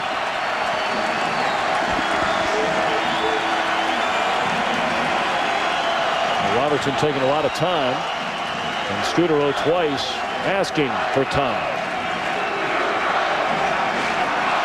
28th pitch of the inning, and it's a 3-2 pitch to Scudero. Strike 3 called on the inside corner at 96 miles per hour. I want to know what Jim Leland said to him. We're back to Oakland after a break from your local Fox station. In the 4th. So now Carlos Guillen will turn around and bat left-handed. He'll be followed by Pudge Rodriguez and Monroe in the Detroit 5th inning. They have a 5-0 lead in Game 1 of this league championship series. Well, Godin's job here is very, very simple. Sharply hit down on one knee. The shortstop Scudero. One away. We caught up with Ken Maka. We'll get back to that in a minute, Lou Piniella. We caught up with Ken Maka in between innings and asked him about Detroit's game plan tonight against Barry Zito. Well, you're exactly right. I mean, all the research we do, they got a lot of early swingers. They got some guys that swing at the balls out of the zone, and they absolutely did not do that tonight at all. Barry, a bunch of pitches in 4+, so they worked them hard. You know, we know that we've lost Mark Ellis. He had a double play ball there that we didn't turn, and it wound up for 2 more runs. So, you know, he didn't pitch real well, but he should have fared a little better than he did. And all season long, you guys have had trouble scoring runs with guys in scoring position. You had 2 guys out there in that inning, and you had 3 straight strikeouts. Well, absolutely. That's been a problem we've had, but we've had guys on base every inning. So we've had opportunities every inning. We've just got to shut them down here for a couple innings, and hopefully we'll get a big hit and get back into the game. Ken, thank you very much for the You're time. welcome. A no-nonsense kind of a guy, both of these managers, Ken Maka and Jim Leland. Well, Ken Maka has been very underrated, but I'll tell you what, he does an outstanding job with this Oakland team. Handles his pitching staff well. The players like playing for him. He's got a sense of discipline about him. I've been very impressed with Kenny. Maka's won 368 games in his 4 seasons as manager with the A's. That's the 4th most wins in baseball over that 4-year run. This is Kenny's 2nd trip to the playoffs. Of course, he was a bench coach for a handful of years under his predecessor, Art Howe. They just do an outstanding job in their scouting department with Billy Beane, and being able to spend the money that they have here, spend it well. They don't have a lot of it. They know how to spend it. Well, you like Moneyball then? I like some of the philosophies of Moneyball. I say, give me a baseball player. Give me a guy who plays baseball. Just like Billy Beane said, I was a great athlete. I wasn't a good player. On the ground down the 3rd. 1, 2, 3 for Mr. Godin. 5-0 Detroit. And the team that was the best team in baseball until about the final month and a half of the year, the Detroit Tigers. They played like the best team in the game, downing the Yankees in 4 during the division series with a 5-0 lead behind left-hander Nate Robertson. They struggled in September, no doubt, but they also played a lot of tighteners, which gets you ready for postseason. Well, we caught up with Jim Leland in between innings and wanted to know, what did he say to Nate Robertson on the mound after the first 2 were on in the last inning? Well, I just told him really, you know, not to worry about the base runners. Just make sure that he starts to make his pitches here, you know, and don't worry about those 2 runs. If they score, that's all right. But you can't, you know, you can't try to keep those 2 from scoring and start picking and getting behind where, you know, you're walking another guy or 2, and then you got big trouble. Got to be pretty happy with your approach, Jim. Tonight, you guys are known as a bunch of free swingers, but not tonight. Very disciplined at bats. Yeah, I thought we did a pretty good job with Barry. You know, he's real tough. You know, he's got those 3-4 pitches, and he can use any of them at any time. I thought we did a pretty good job with him. Jimmy, thanks for the time. No problem. Boy, Leland's a no-nonsense type guy, isn't he? Well, he's a fun guy to be around once you get to know him. As you guys know, he is just quite a character. Loves to talk baseball. Yep. He's winning this game 5-0, but he did that interview like someone just kicked his dog. I think he's the only manager in the American League that wears spikes. You know, I got emailed by somebody I know who told me that Bobby Cox also wears spikes during the ball game. Yeah. Studley let me know that. Some extra info. I mean, that's Jim Leland telling you, I'm ready to go. Well, I'm a gamer. I'm putting my spikes on. Let's go play. Well, when I was in that dugout, I liked those cross trainers myself. Well, Mr. Piniella, you've been getting more pub than these 2 teams here over the last 48 hours about your managerial return. Things have quieted down, but I came here to interview people, and I've been interviewed quite a lot. 2-2 the count on Jason Kendall. And well, Lou, I mean, everybody's talking, you know, I mean, all the stuff starting up with the Yankees. I know you were really upset about the way that was portrayed in the media. Really was. Joe Torre situation. Joe Torre doesn't deserve that. He's done an excellent job with the New York Yankees. He's a class guy. And he will be back.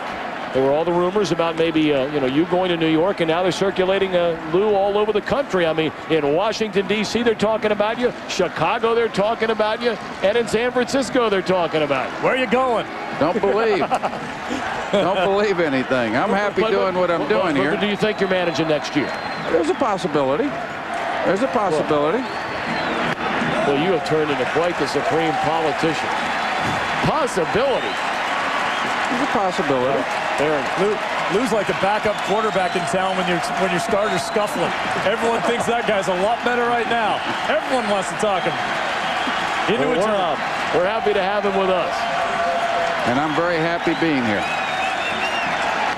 Ball 4, so Robertson, like the last half inning, has the first 2 aboard to begin this 5th inning.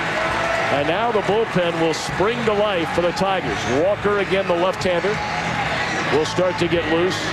And he'll have company down there as well, as this time the pitching coach will come out, your former pitching coach.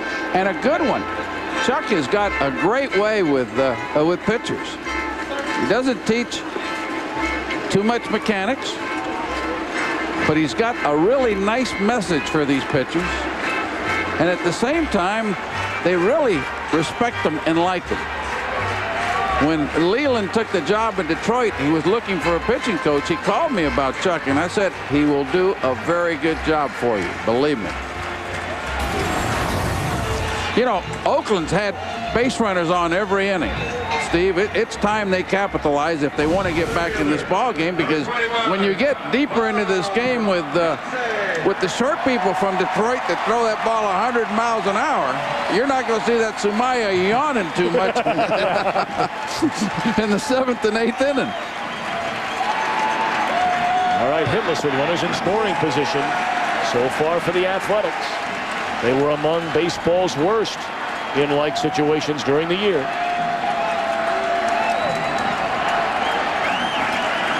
Well, Sumaya still standing down there with a sweatshirt on for right now. Kotsay 1 of 2. And that one misses outside. 2-0.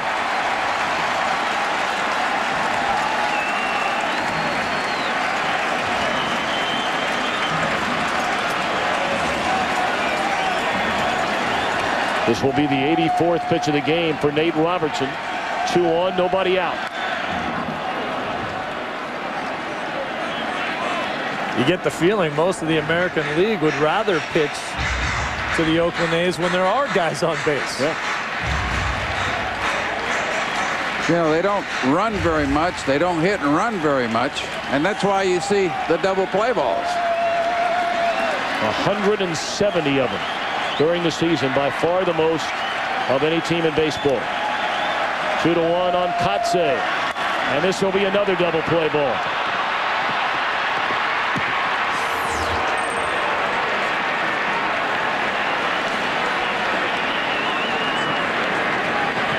Now watch how fundamentally sound they turn this double play. Polanco has the best hands of anybody in this Detroit infield. Watch the quick backhand toss. That's a tough play to master. It's very easy to have that ball hook on your fingers and you can hang on to it too long and throw it into the outfield, or let go of it too early and throw it right past your shortstop. Guillen, the easy, nice feed to Guillen. Good strong throw to first base. Picture perfect double play. Now runner at third with 2 men out. And that one lined into left center field. A diving attempt. Did Monroe get it? He did. So for the second straight inning, the A's put the first 2 on and failed to score. Bradley hit it right on the nose, but the Tigers flash in the leather here tonight in Game 1.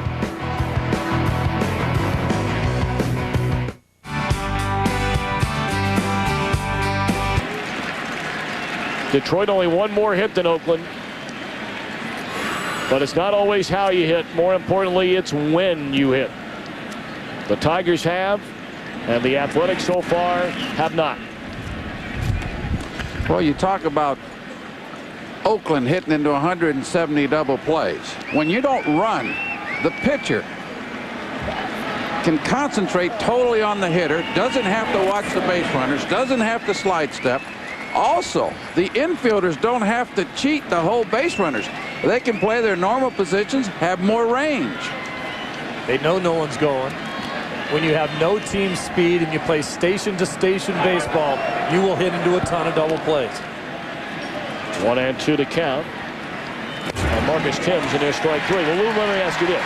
You know, we asked Ken Mata about that very subject before the game, and do you manage any differently in the postseason than the way you did during the regular season? He said, hey, look, we don't have a lot of guys on his team, A, that can run, B, that can bunt, and we do have a lot of swing and miss guys, so that prevents the hit and run.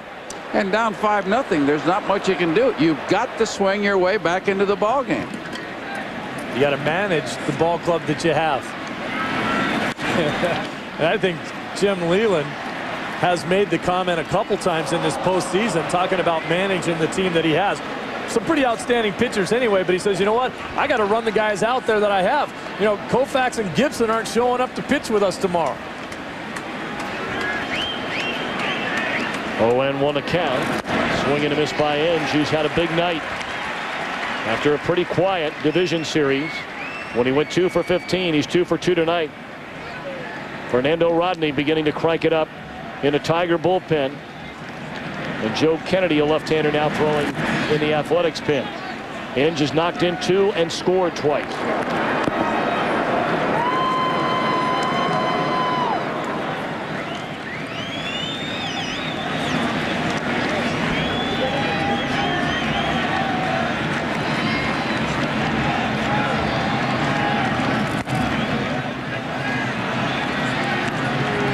Talk about some of the best third basemen in the American League. Brandon Inge's name never comes up. They say that he is the most athletic third baseman. As you look at Chavez down there with his 5 Gold Gloves, but you're seeing 2 good ones in this series. 3-2 on Came up as a catcher. Came up as a catcher. He was a shortstop and a closer in college. Said as soon as he got drafted, they put him behind the plate, and he said he hated it. His quickest way to the big leagues, but as soon as he got an opportunity to go somewhere else and play a different position, he was happy. Off the end of the bat, it'll fall in front of Bradley. The 3rd hit of the night for Brandon Inge. So more hits and 3 at-bats in Game 1 of this LCS than he had the entire division series. Not bad production out of your 9-hole. Yeah. Well, with 2 strikes here, he gets a fastball out over the plate. And he hits it off the end of the bat a little bit, but he went with the pitch and dumped it in the short right field. That's all for Godin. Kennedy, the southpaw, comes on. A's are down 5-0. I was just getting to the good part. Very, very sloppy baseball by the Oakland Athletics tonight here in Game 1 of this league championship series. Well, Swisher was hoping that someone else would be covering the bag, but he might have had a better opportunity going right back to first base. He turned the other way. He had no chance of throwing anybody out at second. Grab this ball yourself and go back to the base. Granderson runs very well. It would have been bang, bang over there, but you're certainly not getting anybody at second. Watch Swisher look towards second base. Nobody there. And Kennedy not capable of beating Ganderson to first base. Well, now Polanco's been aboard twice in the game. He walked in the third, had a 2-out run scoring single in that 3-run fourth. And Kennedy misses, ball 1. A base hit by Granderson, kind of a cheap one right there, but Kennedy is one of those odd left-handers that actually gets righties out a lot better. Right-handers hit 220 against them. Lefties hit 326. Swinging a foul ball out of play. He falls off a little bit to the third base side of the mound. Very difficult to beat a quick base runner to first base. Tigers tonight 3 of 6 with runners in scoring position. The A's are hitless in actually more at bats in like situations tonight. Foul out of play by Polanco.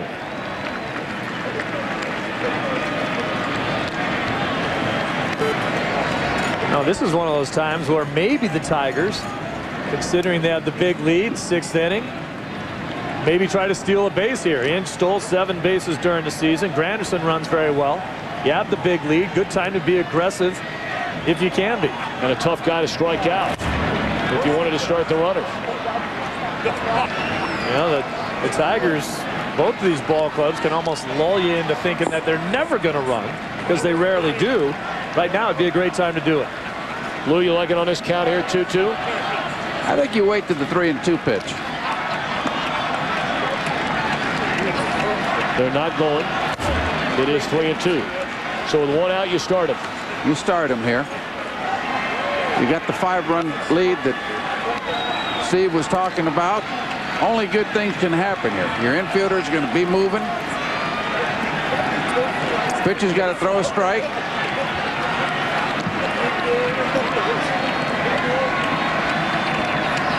Polanco puts it in play. There go the runners, and he does put it in play down the third base line to foul.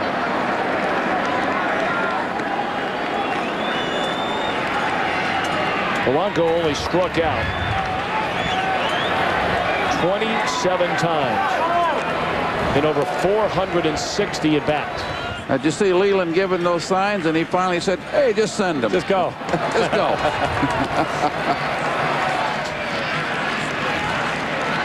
There they go. And a slow roller. They'll stay out of the double play. And there you see one of the many reasons about starting runners and then having guys that can put the bat on the ball. Well, that's the secret. Have a little speed on the bases, which Leland had, and he had the right hitter in Polanco that can put it in play. It's a great situation. Number 21, Sean Casey.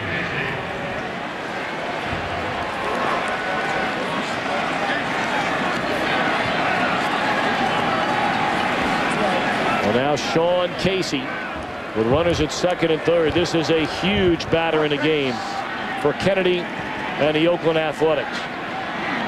Casey gets a base hit right here, and you can come very close to phoning this one in. You can say a little bit early to be talking like that. It's only the 6th. With that Detroit bullpen, you fall behind 7-0. Their chances of getting the final 12 outs before giving up 8 are real good. Good breaking ball by Kennedy. I think all you have to do is look at recent history. When you look at the series between these two teams, you're talking about a Detroit team that has held the A's to 4 runs or less in 7 of the 9 games they played. They're not going to put a 9 spot on you. And that last pitch, a really good tight curveball from Kennedy. 1-1. Able to fastball, and it's on the ground to the shortstop Scudero. And Casey, he's limping up to first. We'll take a look at Casey when we come back. He had a terrible cold. Ear infection? And are from the Dominican Republic, Fernando Rodney. Not only hard throwing, but a outstanding changeup, a Hoffman-like changeup. Ramon Santiago takes over at short. Sean Casey leaving the game as Carlos Guillen takes over at first base. First pitch swinging, Frank Thomas into short and left field. Unable to come get it, Craig Monroe. Let's show you the replay, and if you're a little bit squeamish at home, look at the back leg. That is a calf muscle blowing out, right? Look at that. Ooh. That is scary to watch. That hurts up here. Yeah, it does. Casey doesn't get one step out of the box before his brain tells him that something's hurting pretty bad. You know, that's a big blow to this Tiger team because they don't really have much left-hand hitting. They're very predominantly right-handed. Trying to bunt his way aboard, Jay Payton. It's a foul ball and a 98-mile-per-hour fastball from Rodney.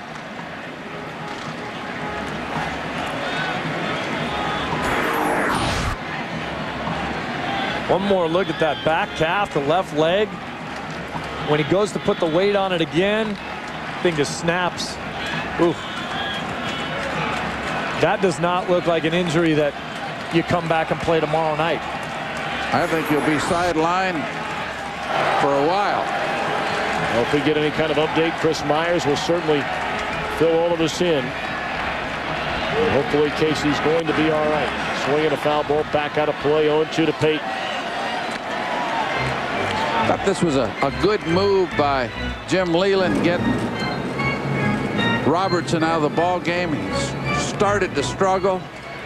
He pitched himself out of some tough situations. But boy, when you have that good bullpen and you've got a 5-0 lead, it's important to win game one. Down to left field line, hooked off the bat of Payton. That is a fair ball into the corner. And Jay in with a stand-up double.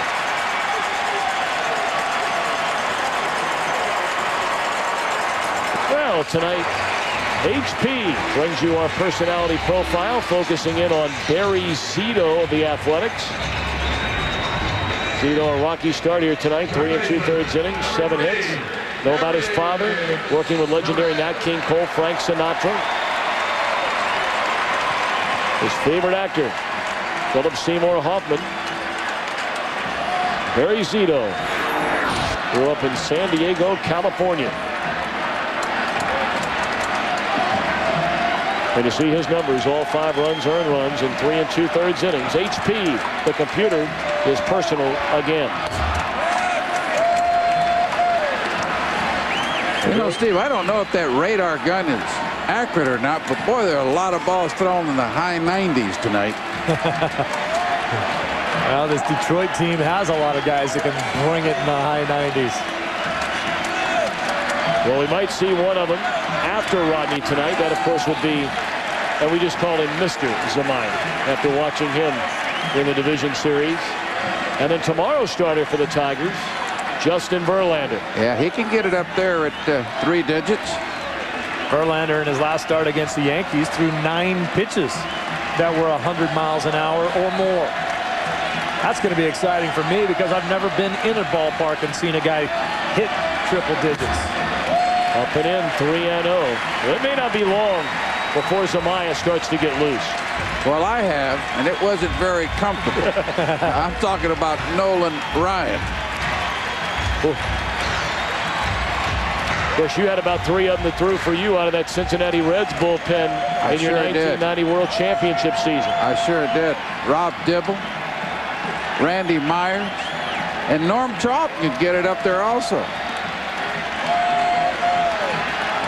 Runner at second, 1 out.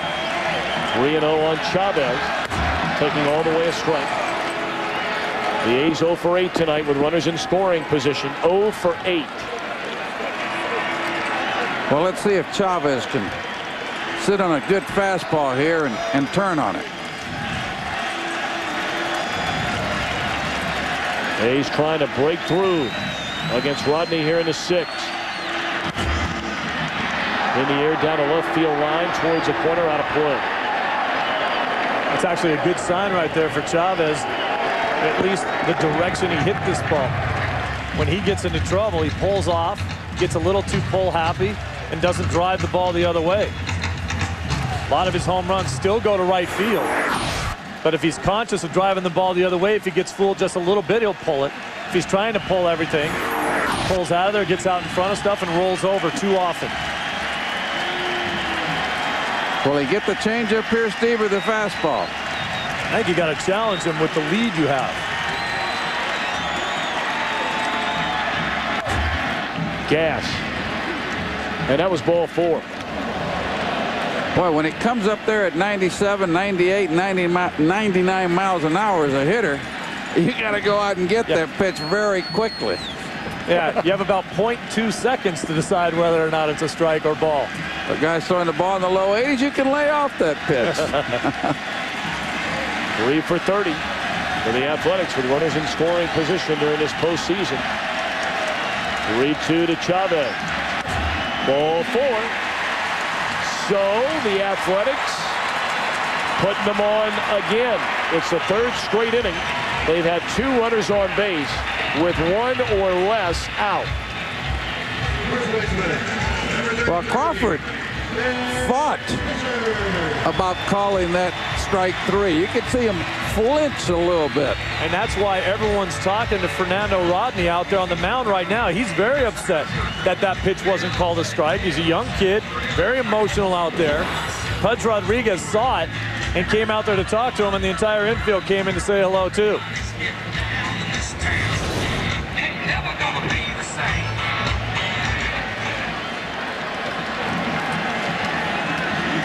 Now Nick Swisher. Here's that pitch. It's a little tailing fastball. Rodney wanted to be called strike 3. Big swing and a miss, a home run cut there by Swisher. Well, I'll tell you, Ken Maka gives Swisher $50 every time he hits a double. He didn't need $50 on that swing. I didn't know Swisher was hurting for cash. 0-1 the count on Nick Swisher. Maka wanted him to cut down a little bit and not swing for so many home runs. He hit 35 of them on the year. But he was basically saying, hey, go gap to gap. Doubles are fine too. I'll give you $50 every time you hit one.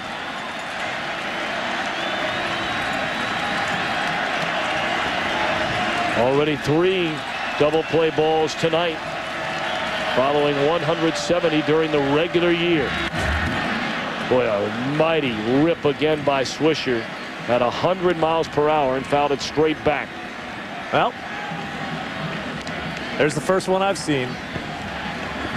You'll see a few more this series. Oh, goodness. I'll tell you what, Rodney's just coming right at you.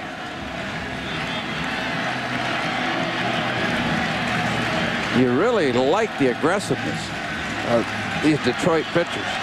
Well, they say power pitching wins in the postseason. We'll see how that plays out here in 06. The Tigers have plenty of it. Took something off. And it's popped up in the short right field, and Polanco out there to get it. Well, I think that was his changeup at 90 miles an hour. I mean, let's go to a pitch sequence here to Swisher, and this is some serious power. First pitch, I mean, that ball 98 blew it right by Swisher. Fouls this one off at 100, and then he comes back and says, oh, let me take a little off of this one. 90-mile-per-hour changeup. We saw that from Beckett a few seasons ago when he was throwing his 97-mile-an-hour fastballs, throwing his changeup 90. How do you hit it? Well, apparently you don't. 90-mile-an-hour changeup? I've never heard of that. Well, that's a good differential when your fastball's 97. Well, usually you want to see a little bigger differential than that. Yeah. Beckett didn't have too much trouble that year. Blowing away on Marco Scutaro. Well, the A's had 2 on and nobody out. Runners at second and third in the 4th inning. And Nate Robertson struck out Chavez, Swisher, and Scutaro to end the inning. They had 2 on with 1 out in the 5th. Double play ball by Kotze. 2 on, 1 out here in the 6th. Swisher pops up. Grounded foul, and now Rodney with a 1-1 count. I will say this. If Oakland continues to get runners on base, sooner or later, they will get them in. It might not be tonight, but during the course of this series, they will get them in. Base runners will score. Well, my hitting coach for a number of years when I played was Walt Rainiac, and he used to say all the time, runners left on base is not a number that scares me all that much. I don't care. Because I figure that sooner or later, just what you said, Lou, if they're out there, sooner or later we're going to drive them in. If they're never out there, we don't have a chance. Can't get them in every time.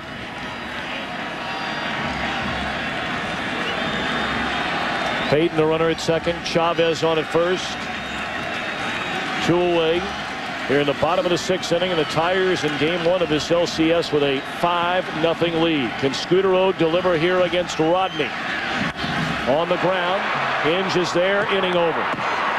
8 men left on base in the first 6. We're back after a break from your local Fox station. Ordonez, first pitch swinging against the new Oakland pitcher. Kiko Calero as Chavez throws out Ordonez. We're in game one of this American League Championship Series, and all Tigers so far. Calero came over in the Mark Mulder deal from St. Louis. Another good one. Lasorda, though, what a competitor. That he is. Biggest ambassador that this game has. He was none too happy with the performance of his Dodgers in that National League Division Series, getting run over by the New York Mets.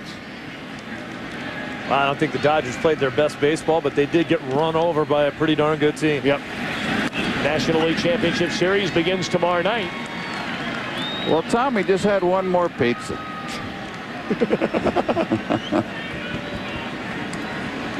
0-1 the count on Guillen in their strike.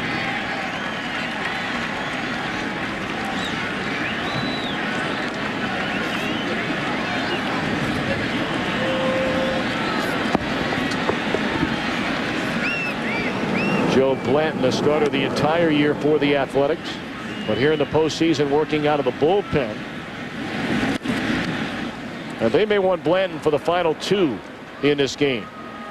Well, he's been a starter. You notice that he's getting up the throw now. It's going to take him a lot longer than a reliever. So it's a good move here by Kenny Monker. And behind the score, he's getting a chance to pitch a few of these pitchers that haven't pitched much here in postseason, getting them sharp for the rest of this series. We're thrown all the way to the backstop. 1-2 to Guillen. Calero's got good numbers. I'm sorry. Yeah, he does. He does. Well, you know, getting back to Blanton for a minute, I think you and I and Steve, I know all of us were surprised when Ken Maka said before the game tonight that Rich Harden is going to start game 3 and Danny Herron is going to start game 4.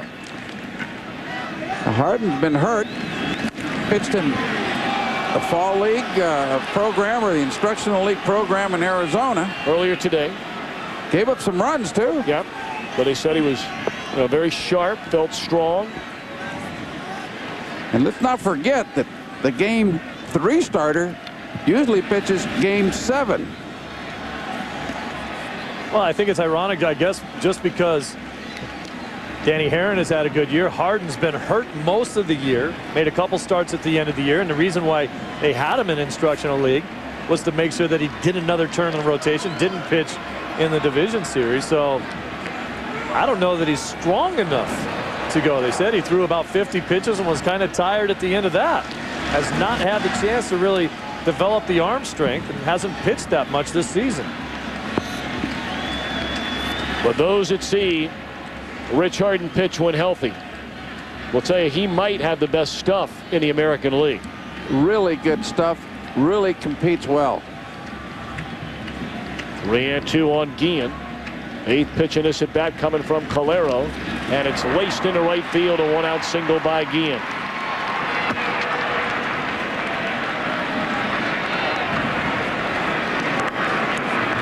And tonight a game summary brought to you by Nissan in that 4th inning.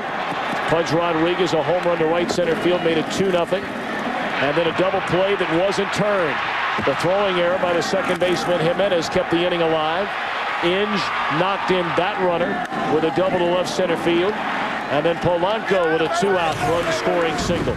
3 runs and 4 hits in that inning. The A's have bounced into 3 double plays tonight. That ties an LCS record, American or national, for a 9-inning game. And you see the Athletics, runners in scoring position, 0 for 10. That means they're 3 for 32 in this postseason. Yet as of right now, they still haven't lost a game. Yeah, how'd they get here? They swept the Twins. It's unbelievable. I mean, they scrap and claw and don't do the things they're supposed to do when guys are on base, and they still beat you.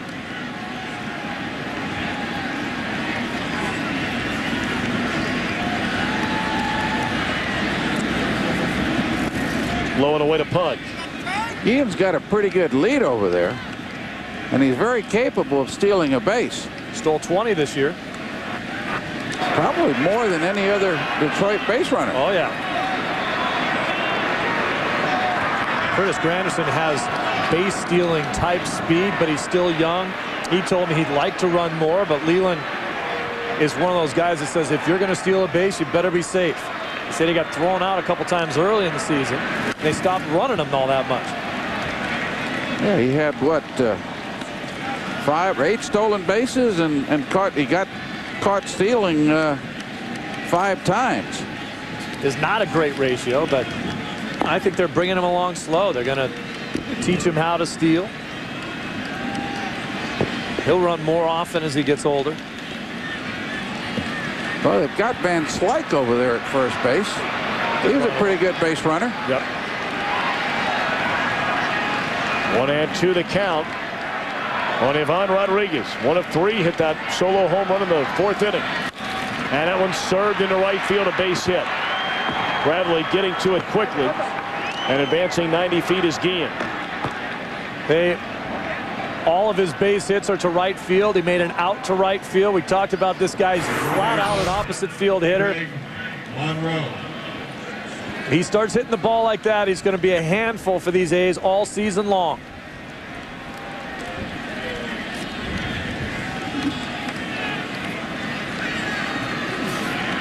And him lead with his hands, let that bat head trail through the hitting zone, and that point of impact, everything catches up. You see that top hand release, and he really got good bottom hand extension through that swing. Greg Monroe takes outside. He's 0 for 2 tonight. Walked back in the 4th inning. And Jim Leland still pacing around in that dugout, even with a 5-0 lead here in the 7th.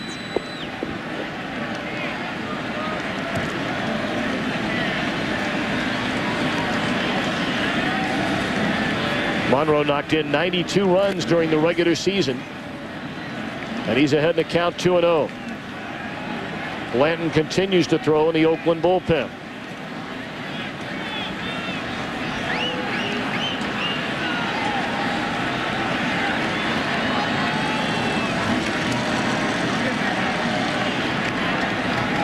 Guillen and Rodriguez aboard. It's fouled back to the screen. A big hack on 2-0. And now 2 balls and a strike. Well, Calero's got a really, really nice slider. But I'll tell you what, it didn't fool Monroe. He just missed that pitch. Now that one left out over the plate, wasn't it, a little bit? That's where Monroe likes the ball.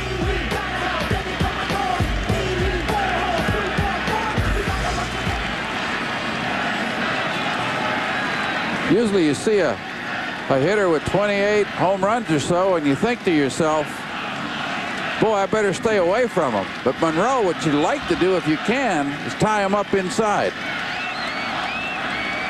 2-1 a count on Monroe, and a good sharp slider there.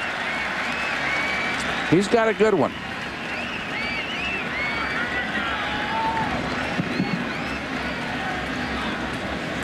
It's a quick lake breaking slider.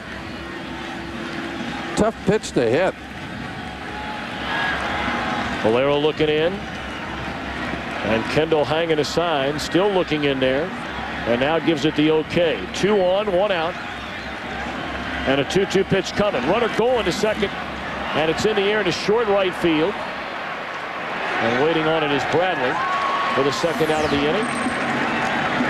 Well, as promised, Chris Myers tells us the latest on Sean Casey. Chris. Yeah, Tom, from the Tiger clubhouse, the Tigers' first baseman did suffer, as that video showed us, a muscle spasm in the calf area. Now, Sean Casey has not had any problems with this in the past, so currently they are icing it, trying to stimulate the muscle. The early estimate, it's only an estimate, he could miss a couple of days. If it's more serious, could be out longer. They'll possibly run a test, an MRI, if they believe it is more serious, but the pain has been eased, and the Tigers' first baseman is just chilling. Well, we wish him well. He is one of the most likable, if not the single most likable guy in the game today, Sean Casey. Very professional. A gentleman. It's impossible not to like Sean Casey because he loves everybody. That's Talk right. to anybody, come right up to just say, he says hello to people on the street when he's passing by. All those years in Cincinnati, they called him the mayor. Yeah, Detroit traded for him because they needed left-hand hitting, and he's not going to be out there. Well, hopefully that is maybe just a muscle spasm, and if it releases and relaxes, maybe he won't miss any time, but it looked a lot worse than that, didn't it? Sure did. 0-2 to Marcus Timms, and he does not chase the breaking ball down and away. On the 0-2 pitch, 1-2. I saw this young man pitch a ball game against Boston back in late summer, and every pitch was a slider. You almost have to sit on his slider. It's like Larry Anderson all those years coming out of the bullpen. Called him the human slider. You knew what you were getting. And not many guys hit it. And not many are hitting Calero. 1-2 pitch. Fastball up and away. And he's got a little bit of fastball. 93 there.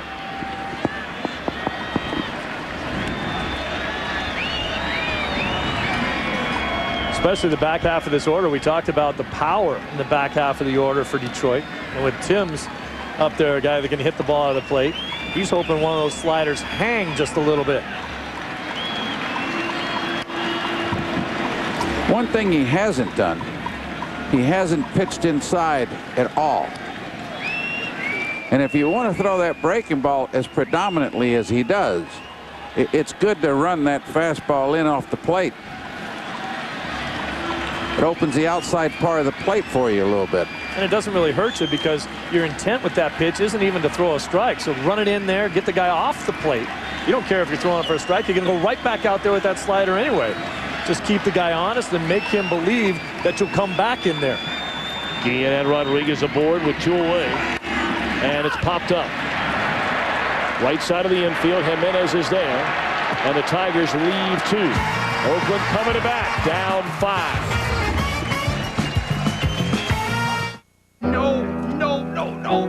It takes time to learn how to win, and it takes time to learn how to mesh everything together, and you have to have a certain swagger about you, and you have to mean it. It has to be an inner confidence that you can't be all the rah-rah stuff that is kind of cosmetic. It has to come from the soul, and we try to get that point across, and we try to make confident players out of them because we knew we had some talent. Well, the stories you hear from the Tigers people, the day that Jim Leyland took over in spring training, and he relayed some of that to us before the ball game today, said, I just asked these guys a simple question. Do they want to hit 20 home runs a year, knock in 80 runs a year, and play on a losing team and go make $5 or $6 million a year? Or do you want to hit 300? You want to hit 30 home runs? You want to knock in 100? Heck, I'll even take the other numbers I mentioned a moment ago, but do you want to play for a winning team? The choice is yours. But if you're not going to go with the latter rather than the former, you will be playing somewhere else and putting up numbers for somebody else's team. I love the contrast that we see between these managers. Jim Leyland is very hands-on, almost like he's managing a minor league team. He has a lot of knowledge to impart. He's got a lot of players on this team that still need how to learn. And then Ken Mock on the other side is almost a little bit more laid back. Doesn't have a lot of heart-to-heart conversations with guys. He told us earlier today, he said, you know, I've said hello to Frank Thomas a few times. We talk every now and then, but what am I going to say to this guy? He's a Hall of Famer. I pencil his name in the lineup, and he goes and gets them. Well, Leyland reminds me of a guy that I played for a few times in New York, Billy Martin. Really? He really does. Billy instilled confidence, but he wanted to see performance, and he wanted to see a player that wanted to win. That was paramount for Billy, and basically that's what Leland was talking about. Sounds like another Skip Bryant, though. Won a World Series with the Reds. I like winning, too. Just a little. In there, strike. Well, then what did you take that Tampa Bay job for?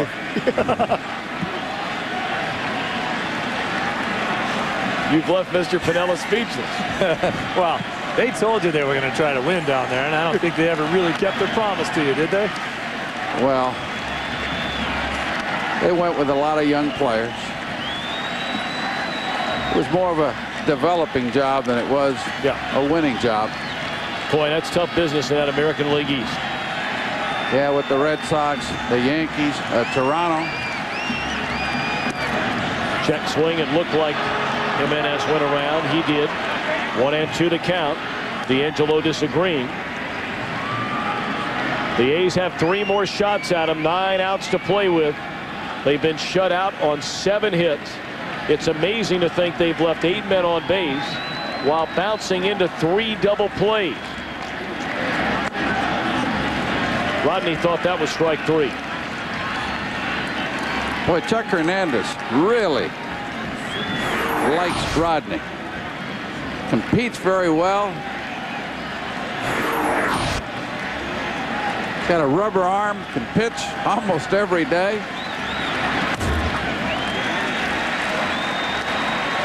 Well, he starts off the leadoff man, Jimenez, here in the 7th inning. 3 balls and 2 strikes. There's Charlie.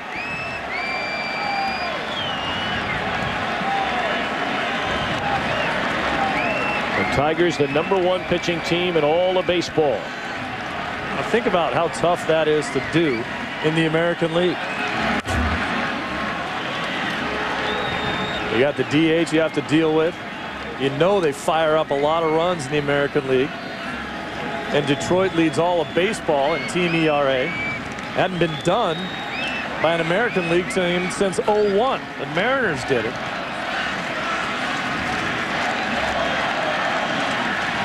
We add 2 the count on Jimenez. And there's strike 3 call.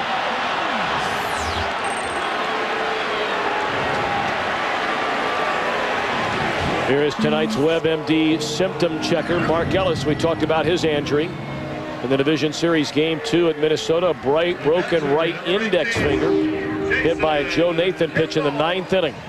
To get an inside look at injuries affecting your team, go to WebMD.com and search sports injury. And that's a big blow for the A's, not having Mark Ellis at second base. It's not hurting them getting into that bag of seeds there, is it? Boy, players love those seeds, don't they? Just boredom, I think. There you see the hand all splinted up, taped up. Well, I tell you, how tough is that when you get yourself, you're a major player on a team that gets to the playoffs and then you get hurt and can't play in them. Yeah, you go to spring training, you work hard all year just to get to this moment, and all of a sudden, because of a freak injury, you get eliminated. Sitting around wearing a sweatshirt. 1-1 to Kendall. Cue shot off the end of the bat. A lot of spin on that ball. And then Guillen cannot find the handle. There was so much English on that ball. After it was a cue shot off the end of the bat, that'll be ruled an error on Guillen.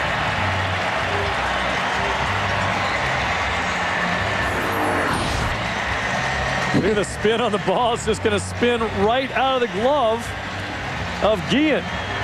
And now he goes back there and tries to get it. That ball was still spinning when he tried to pick it up. Got to give Jason Kendall a lot of credit, too, because he figured he was out 2 steps out of the box, still hustled all the way down the line and beat it out. It's the 9th game this year that Guillen has played at first base. That is his first error at that position this season. So now Kotze, Milton Bradley to follow, then Frank Thomas. Trying to get back into this game, trailing 5-0. And there's ball one. And for the first time tonight, Joel Zumaya cranking it up in the bullpen.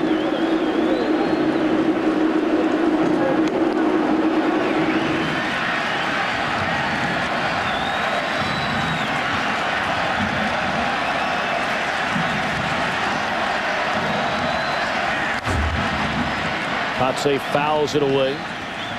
Yeah, with 1 out, 5-run lead. Oakland doesn't run very much. Could almost play that first baseman just slightly behind the runner. Of course, Jason Kendall's the one guy on the team, even as a catcher, that actually might swipe one on you. I don't think they're going to be running. You can't take a chance of getting thrown out in this situation. Hang around. See if something big happens. Especially with Kotze being the left-handed hitter. If you just played right behind the runner, Kendall's not going to go anywhere, and you still put yourself in better position to play defense at first base. You see that Guillen's still holding Kendall on. If you just back up into this area right there, I don't think Kendall runs, and you're a better defensive position. Fly ball down the left field line into foul territory and out of play. It is absolutely amazing to think the last Oakland Athletics player to steal a base when Pudge Rodriguez was behind the plate was in May of '04. Eric Burns, now an Arizona Diamondback. I mean, there's respect, and then there's perhaps a bit too much respect. Hey, there's baseball's all-time stolen base leader. He'd try to steal if Pudge was behind the plate. Well, he had 7 of them alone with Pudge behind the plate during his athletics career. Boy, Ricky could read a pitcher as well as any player I've ever seen or managed. Ricky grew up right here in Oakland. The greatest leadoff hitter in the history of baseball, bar none. Ricky could play, period. And he probably still thinks he can play. No doubt about that. 2-2 to count. And it's pulled to the right side. Guillen. And now the return throw to the covering Rodney is in time. 4th double play turn by the Tigers defense tonight. And now taking over on the mound is Joe Blanton. Spent the entire year in the Oakland starting rotation, was a 16-game winner. He's a good one. Yeah, he's a pitcher. He's not overpowering. Uses both sides of the plate. Changes speeds very well. Throws strikes.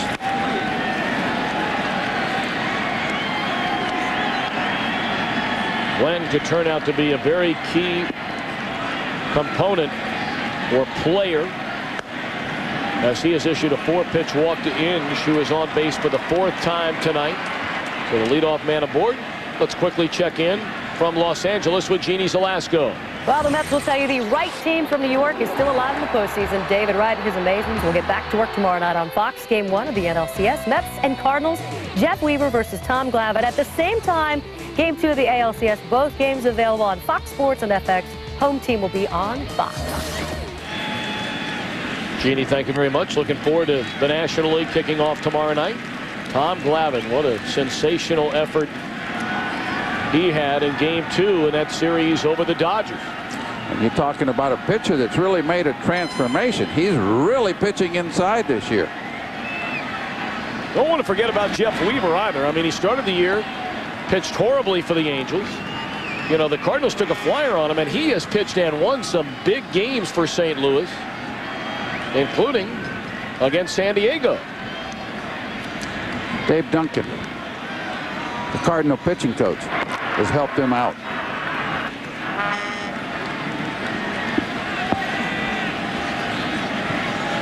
Yeah, it's very rare that you see a 16-game winner not pitching a rotation in postseason. Good breaking ball in there, called strike. It really goes to show you how deep this Oakland pitching staff is.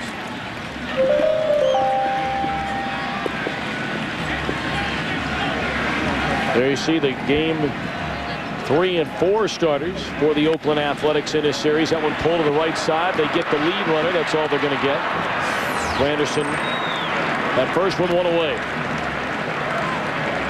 But again, many of you probably in the Bay Area very surprised, or Athletics fans, wherever it is that you may be, because you know, Ken Maka said, I don't know who in the world came up with the idea that, you know, it was a done deal. Danny Herron was starting game 3 and Rich Harden was starting game 4. He said, we've never told anybody that. But he said he opens a newspaper every day and he reads that that's what was going to happen. He said, well, that ain't what's going to happen. Well, it's a little bit of a gamble. And the reason I say that, not game 3, it's game 7 if it goes that far. Of course, you've always got Blanton. But, you know, you talk about pitching. No 20-game winners in the major leagues this year. How about that one? A couple of guys look like they would get there. Johan Santana in Minnesota. Looked like Chris Carpenter, were it not for a trip to the disabled list. Arizona's Brandon Webb was right there in line to pick up 20 wins, but not a single one in either league. Fly ball in the center field. Coxey back to get it.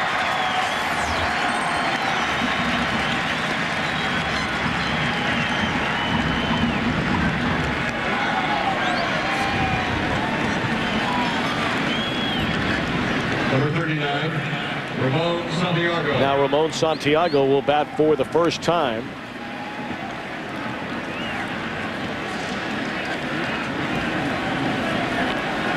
Santiago was involved in the deal that brought Carlos Guillen to Detroit. He was traded from Detroit to Seattle with Juan Gonzalez. Not the Juan Gonzalez that everybody knows, the other Juan Gonzalez. And then they got him back.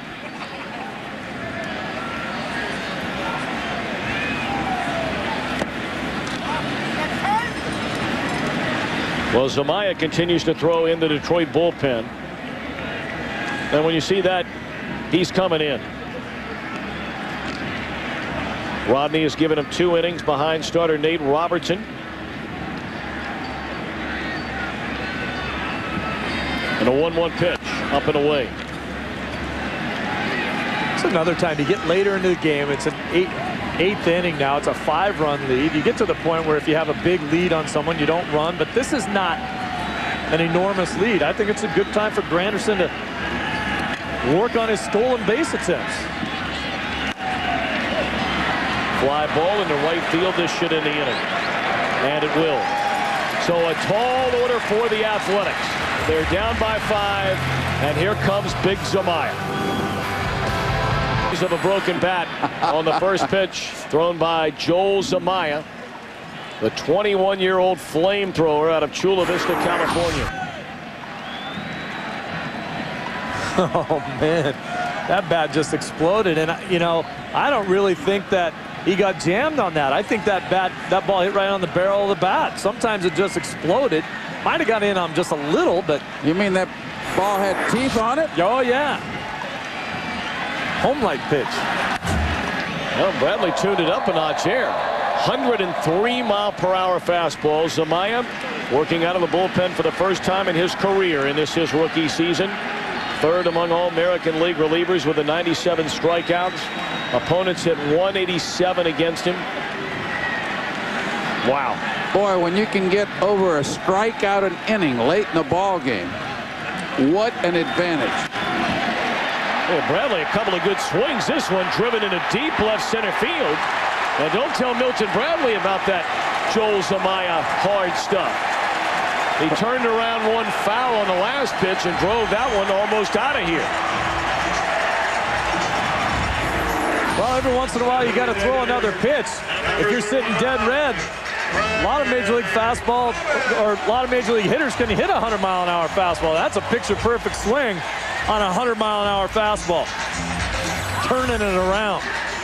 That's one thing that these Major League hitters can do, Steve, and you're exactly right. They can dial up that bat speed. But when you can switch change speeds a little bit, and at the same time maybe locate your fastball a little better. Yeah. That's a different story. That's the toughest thing for guys to do that throw really hard, is locate the pitch. Frank Thomas has been looking forward to this matchup. Thomas digging in. Takes a fastball away. Again, you see the miles-per-hour radar gun. That one clocked at 103 miles per hour. Now, Zumaya can't get wild. He walked 42 batters in 83 innings.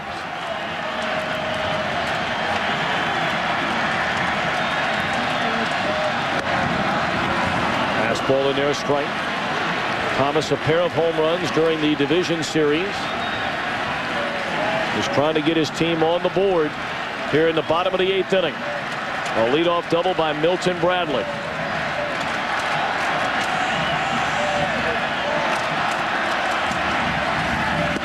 There you go. Well, that's not fair there. It's not fair, and I'm surprised he doesn't throw it more often. A lot of times when you throw this hard, watch this nasty 88-mile-an-hour breaking ball. Just buckles Frank Thomas. Jelly-legged him. 2-1 to Thomas. Came back with a fastball, and it's 2-2. It's like going to church and genuflecting.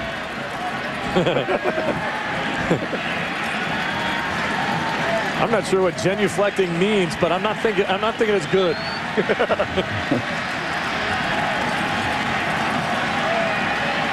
2-2. The count on Frank Thomas. Bradley at second with nobody out. The A's down 5 in the 8th inning. 3 balls, 2 strikes.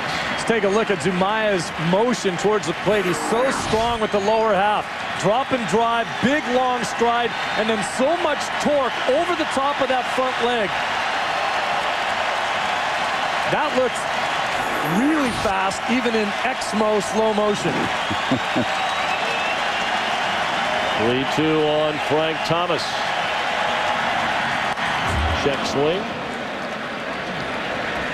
And foul out of play. Will do it again. Thomas in game 1, a pair of home runs. He got Johan Santana in the 2nd inning, and then in the 9th against Jesse Crane. That was a 1-run game before Thomas hit that home run to make it a 2-run spread.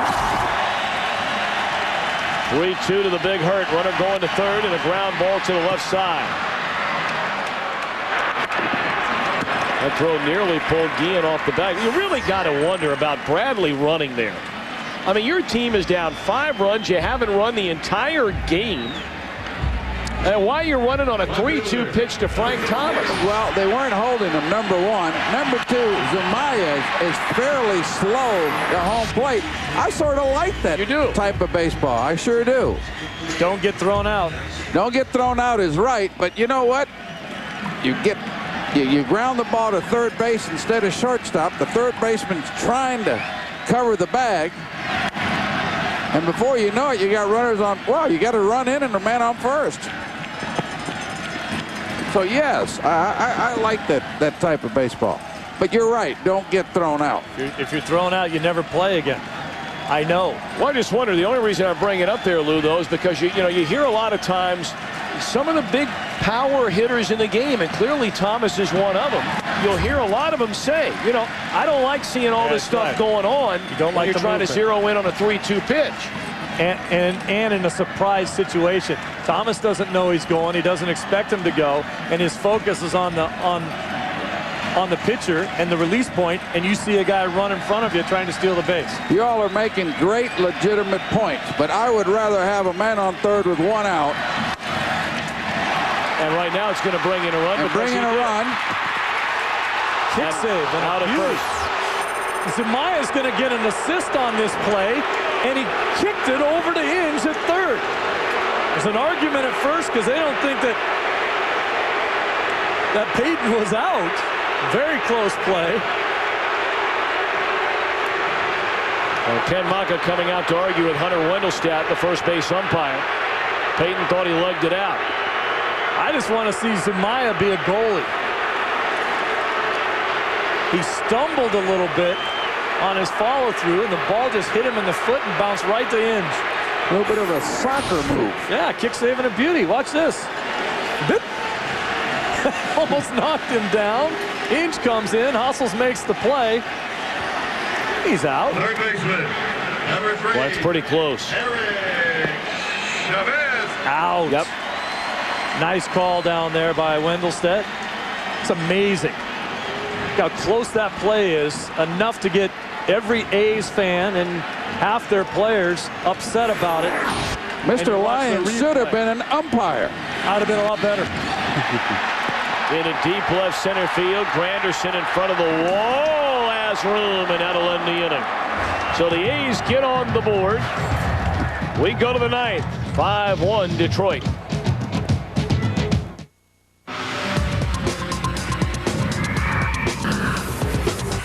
On base. The A's left 8 on in the first 6 innings. Joe Blanton starting his 2nd inning out of the bullpen, facing Maglio Ordonez. Brandon Inge hit a home run for the first run of the game. That came in the 3rd. Later in the same inning, a double by Granderson, a couple of walks by Zito, and Ordonez made it 2-0 as Todd Jones, the Detroit closer, begins to get loose. And then Detroit knocked Barry Zito out of the game in the 4th. A home run by Rodriguez. And then with a runner at first and nobody out, a ground ball hit down to Chavez. It should have been an inning-ending, or should have been a double play to get the first 2 outs. Instead, a throwing error by Jimenez allowed Timms to go to 2nd. Yeah, it opened the floodgates for a couple unnecessary runs. A double by Inge brought in the 2nd run. A 2-out single by Polanco, a 3rd run in that 4th inning. And that was all for Zito. The A's have had numerous scoring chances here tonight, but they have bounced into 4 double plays. Watch out on this pitch right here. Ordonez is, I believe, Blanton's the type of pitcher that matches up very well with Ordonez, what he does at the plate. Good breaking ball hitter. Blanton can't throw it by him. And he draws a leadoff walk. This more to see moment is presented by Sharp Aquos Liquid Crystal Television, leading 5-0 in the bottom of the 4th inning. Jim Leyland came to the mound with runners at 2nd and 3rd and nobody out. And then swing and a miss, swing and a miss. Strike 3, end of the inning, no runs. Yeah, Jimmy had the right message, the right sharp message. Ooh, the sharp message. Well, Lou's been doing his TV stuff all summer now here on Fox. Psycho, we can't sneak it by him anymore. I don't think there was anything you ever could sneak by him. I think you have a good point. You guys are being too nice. Well, it's great to have you with us this year. Last year, you were with Joe and Timmy working the American League Championship Series between the Chicago White Sox and the Los Angeles Angels of Anaheim. And Steve, we had our old buddy Bob Brenly with us last year during the League Championship Series, and our friend Luis Gonzalez. We wish him well as he will be working with Joe and Timmy in the National League Championship Series starting tomorrow night. And let's be honest here. I mean, I'm trying to suck up so that I can get a bench coaching job. Oh, God. And Gonzalez, another Tampa native. That's right. Well, they produced so many baseball greats out of your hometown in Tampa, Florida through the years. And Luis Gonzalez, his final year is an Arizona Diamondback this year. And so, you know, he's out maybe looking for a new team. I'll tell you that Tampa, for a long time, there was a hotbed for major league talent. Just amazing, the great players that came out of that town. And now they're dominating the airwaves. Tampa natives everywhere on TV. A walk and a strikeout to start this 9th inning. And now Pudge Rodriguez. 2 hits and 4 at bats, including a solo home run.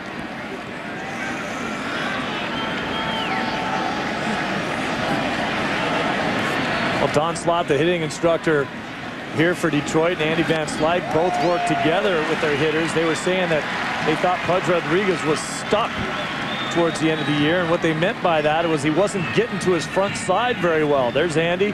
Boy, he is intense to talk to about hitting. Loves his job.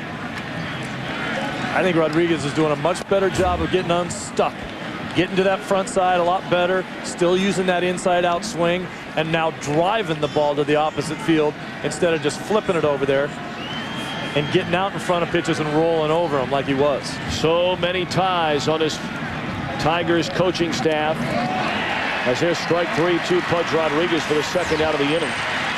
So many ties to his days in Pittsburgh when he won the 3 consecutive Eastern Division championships. Well, he had Lamont over there at third base coaching. He had Van Slyke in the outfield. Sluggo. He had Sluggo behind the plate. And Gene Lamont on his staff. Exactly. Again, a reminder, Game 2 of the ALCS tomorrow night will be coming your way. We have a double barrel championship series action. And again, a reminder, our coverage begins at 8 Eastern, 5 Pacific on Fox and FX. If you live in St. Louis or New York, you can see this game on FX. While for those of you in Detroit and Oakland, you can see the Cardinals and the Mets game on FX. So when you get up tomorrow, check your local paper for the game and channel in your area. Both of them will be on. You'll find it. Talking about that coaching staff, let's not forget about Lloyd McClendon. Yep. Former Pirate manager and on the staff here. A good working staff. I'm convinced now that in baseball, and Lou, boy, you could speak to this. At the major league level, you need to have an active working staff that tries to make your players better at the major league level. Yeah, you need coaches that work, you need coaches that communicate, and you need coaches that can teach. If you have that on your staff, boy, you're way ahead of the game. And we forgot Rafael Belliard, another guy who Pac-Man. Yeah, had a little bit of time with Jimmy Leland there a number of years. Fly ball into center field, and that will end it. So here we go. In the bottom of the ninth, Todd Jones coming in.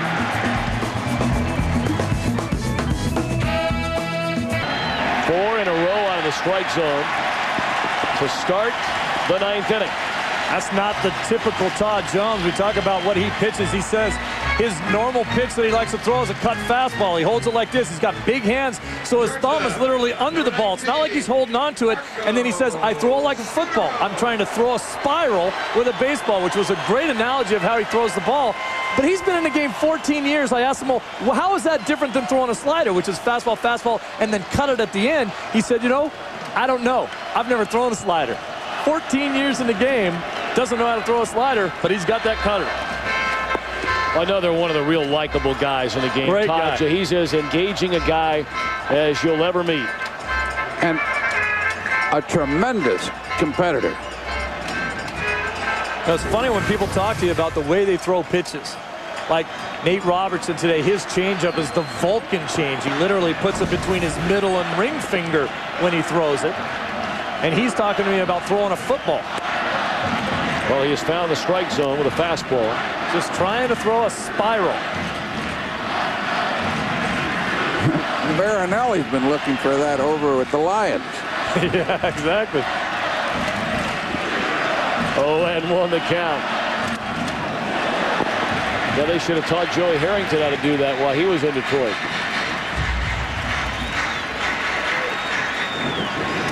Right now, I don't think anyone cares about what's going on a football field in Detroit. Oh, no. 1-1 pitch. Popped up. Polanco out to get it. Sudero retired for the first out here in the Oakland ninth inning. Tonight's Chevrolet player of the game, Brandon Inge. Was on base 4 times, knocked in 2, scored 2. In recognition of his outstanding play, Chevrolet will make a $1,000 contribution to the Boys and Girls Clubs of America. Chevy, an American Revolution.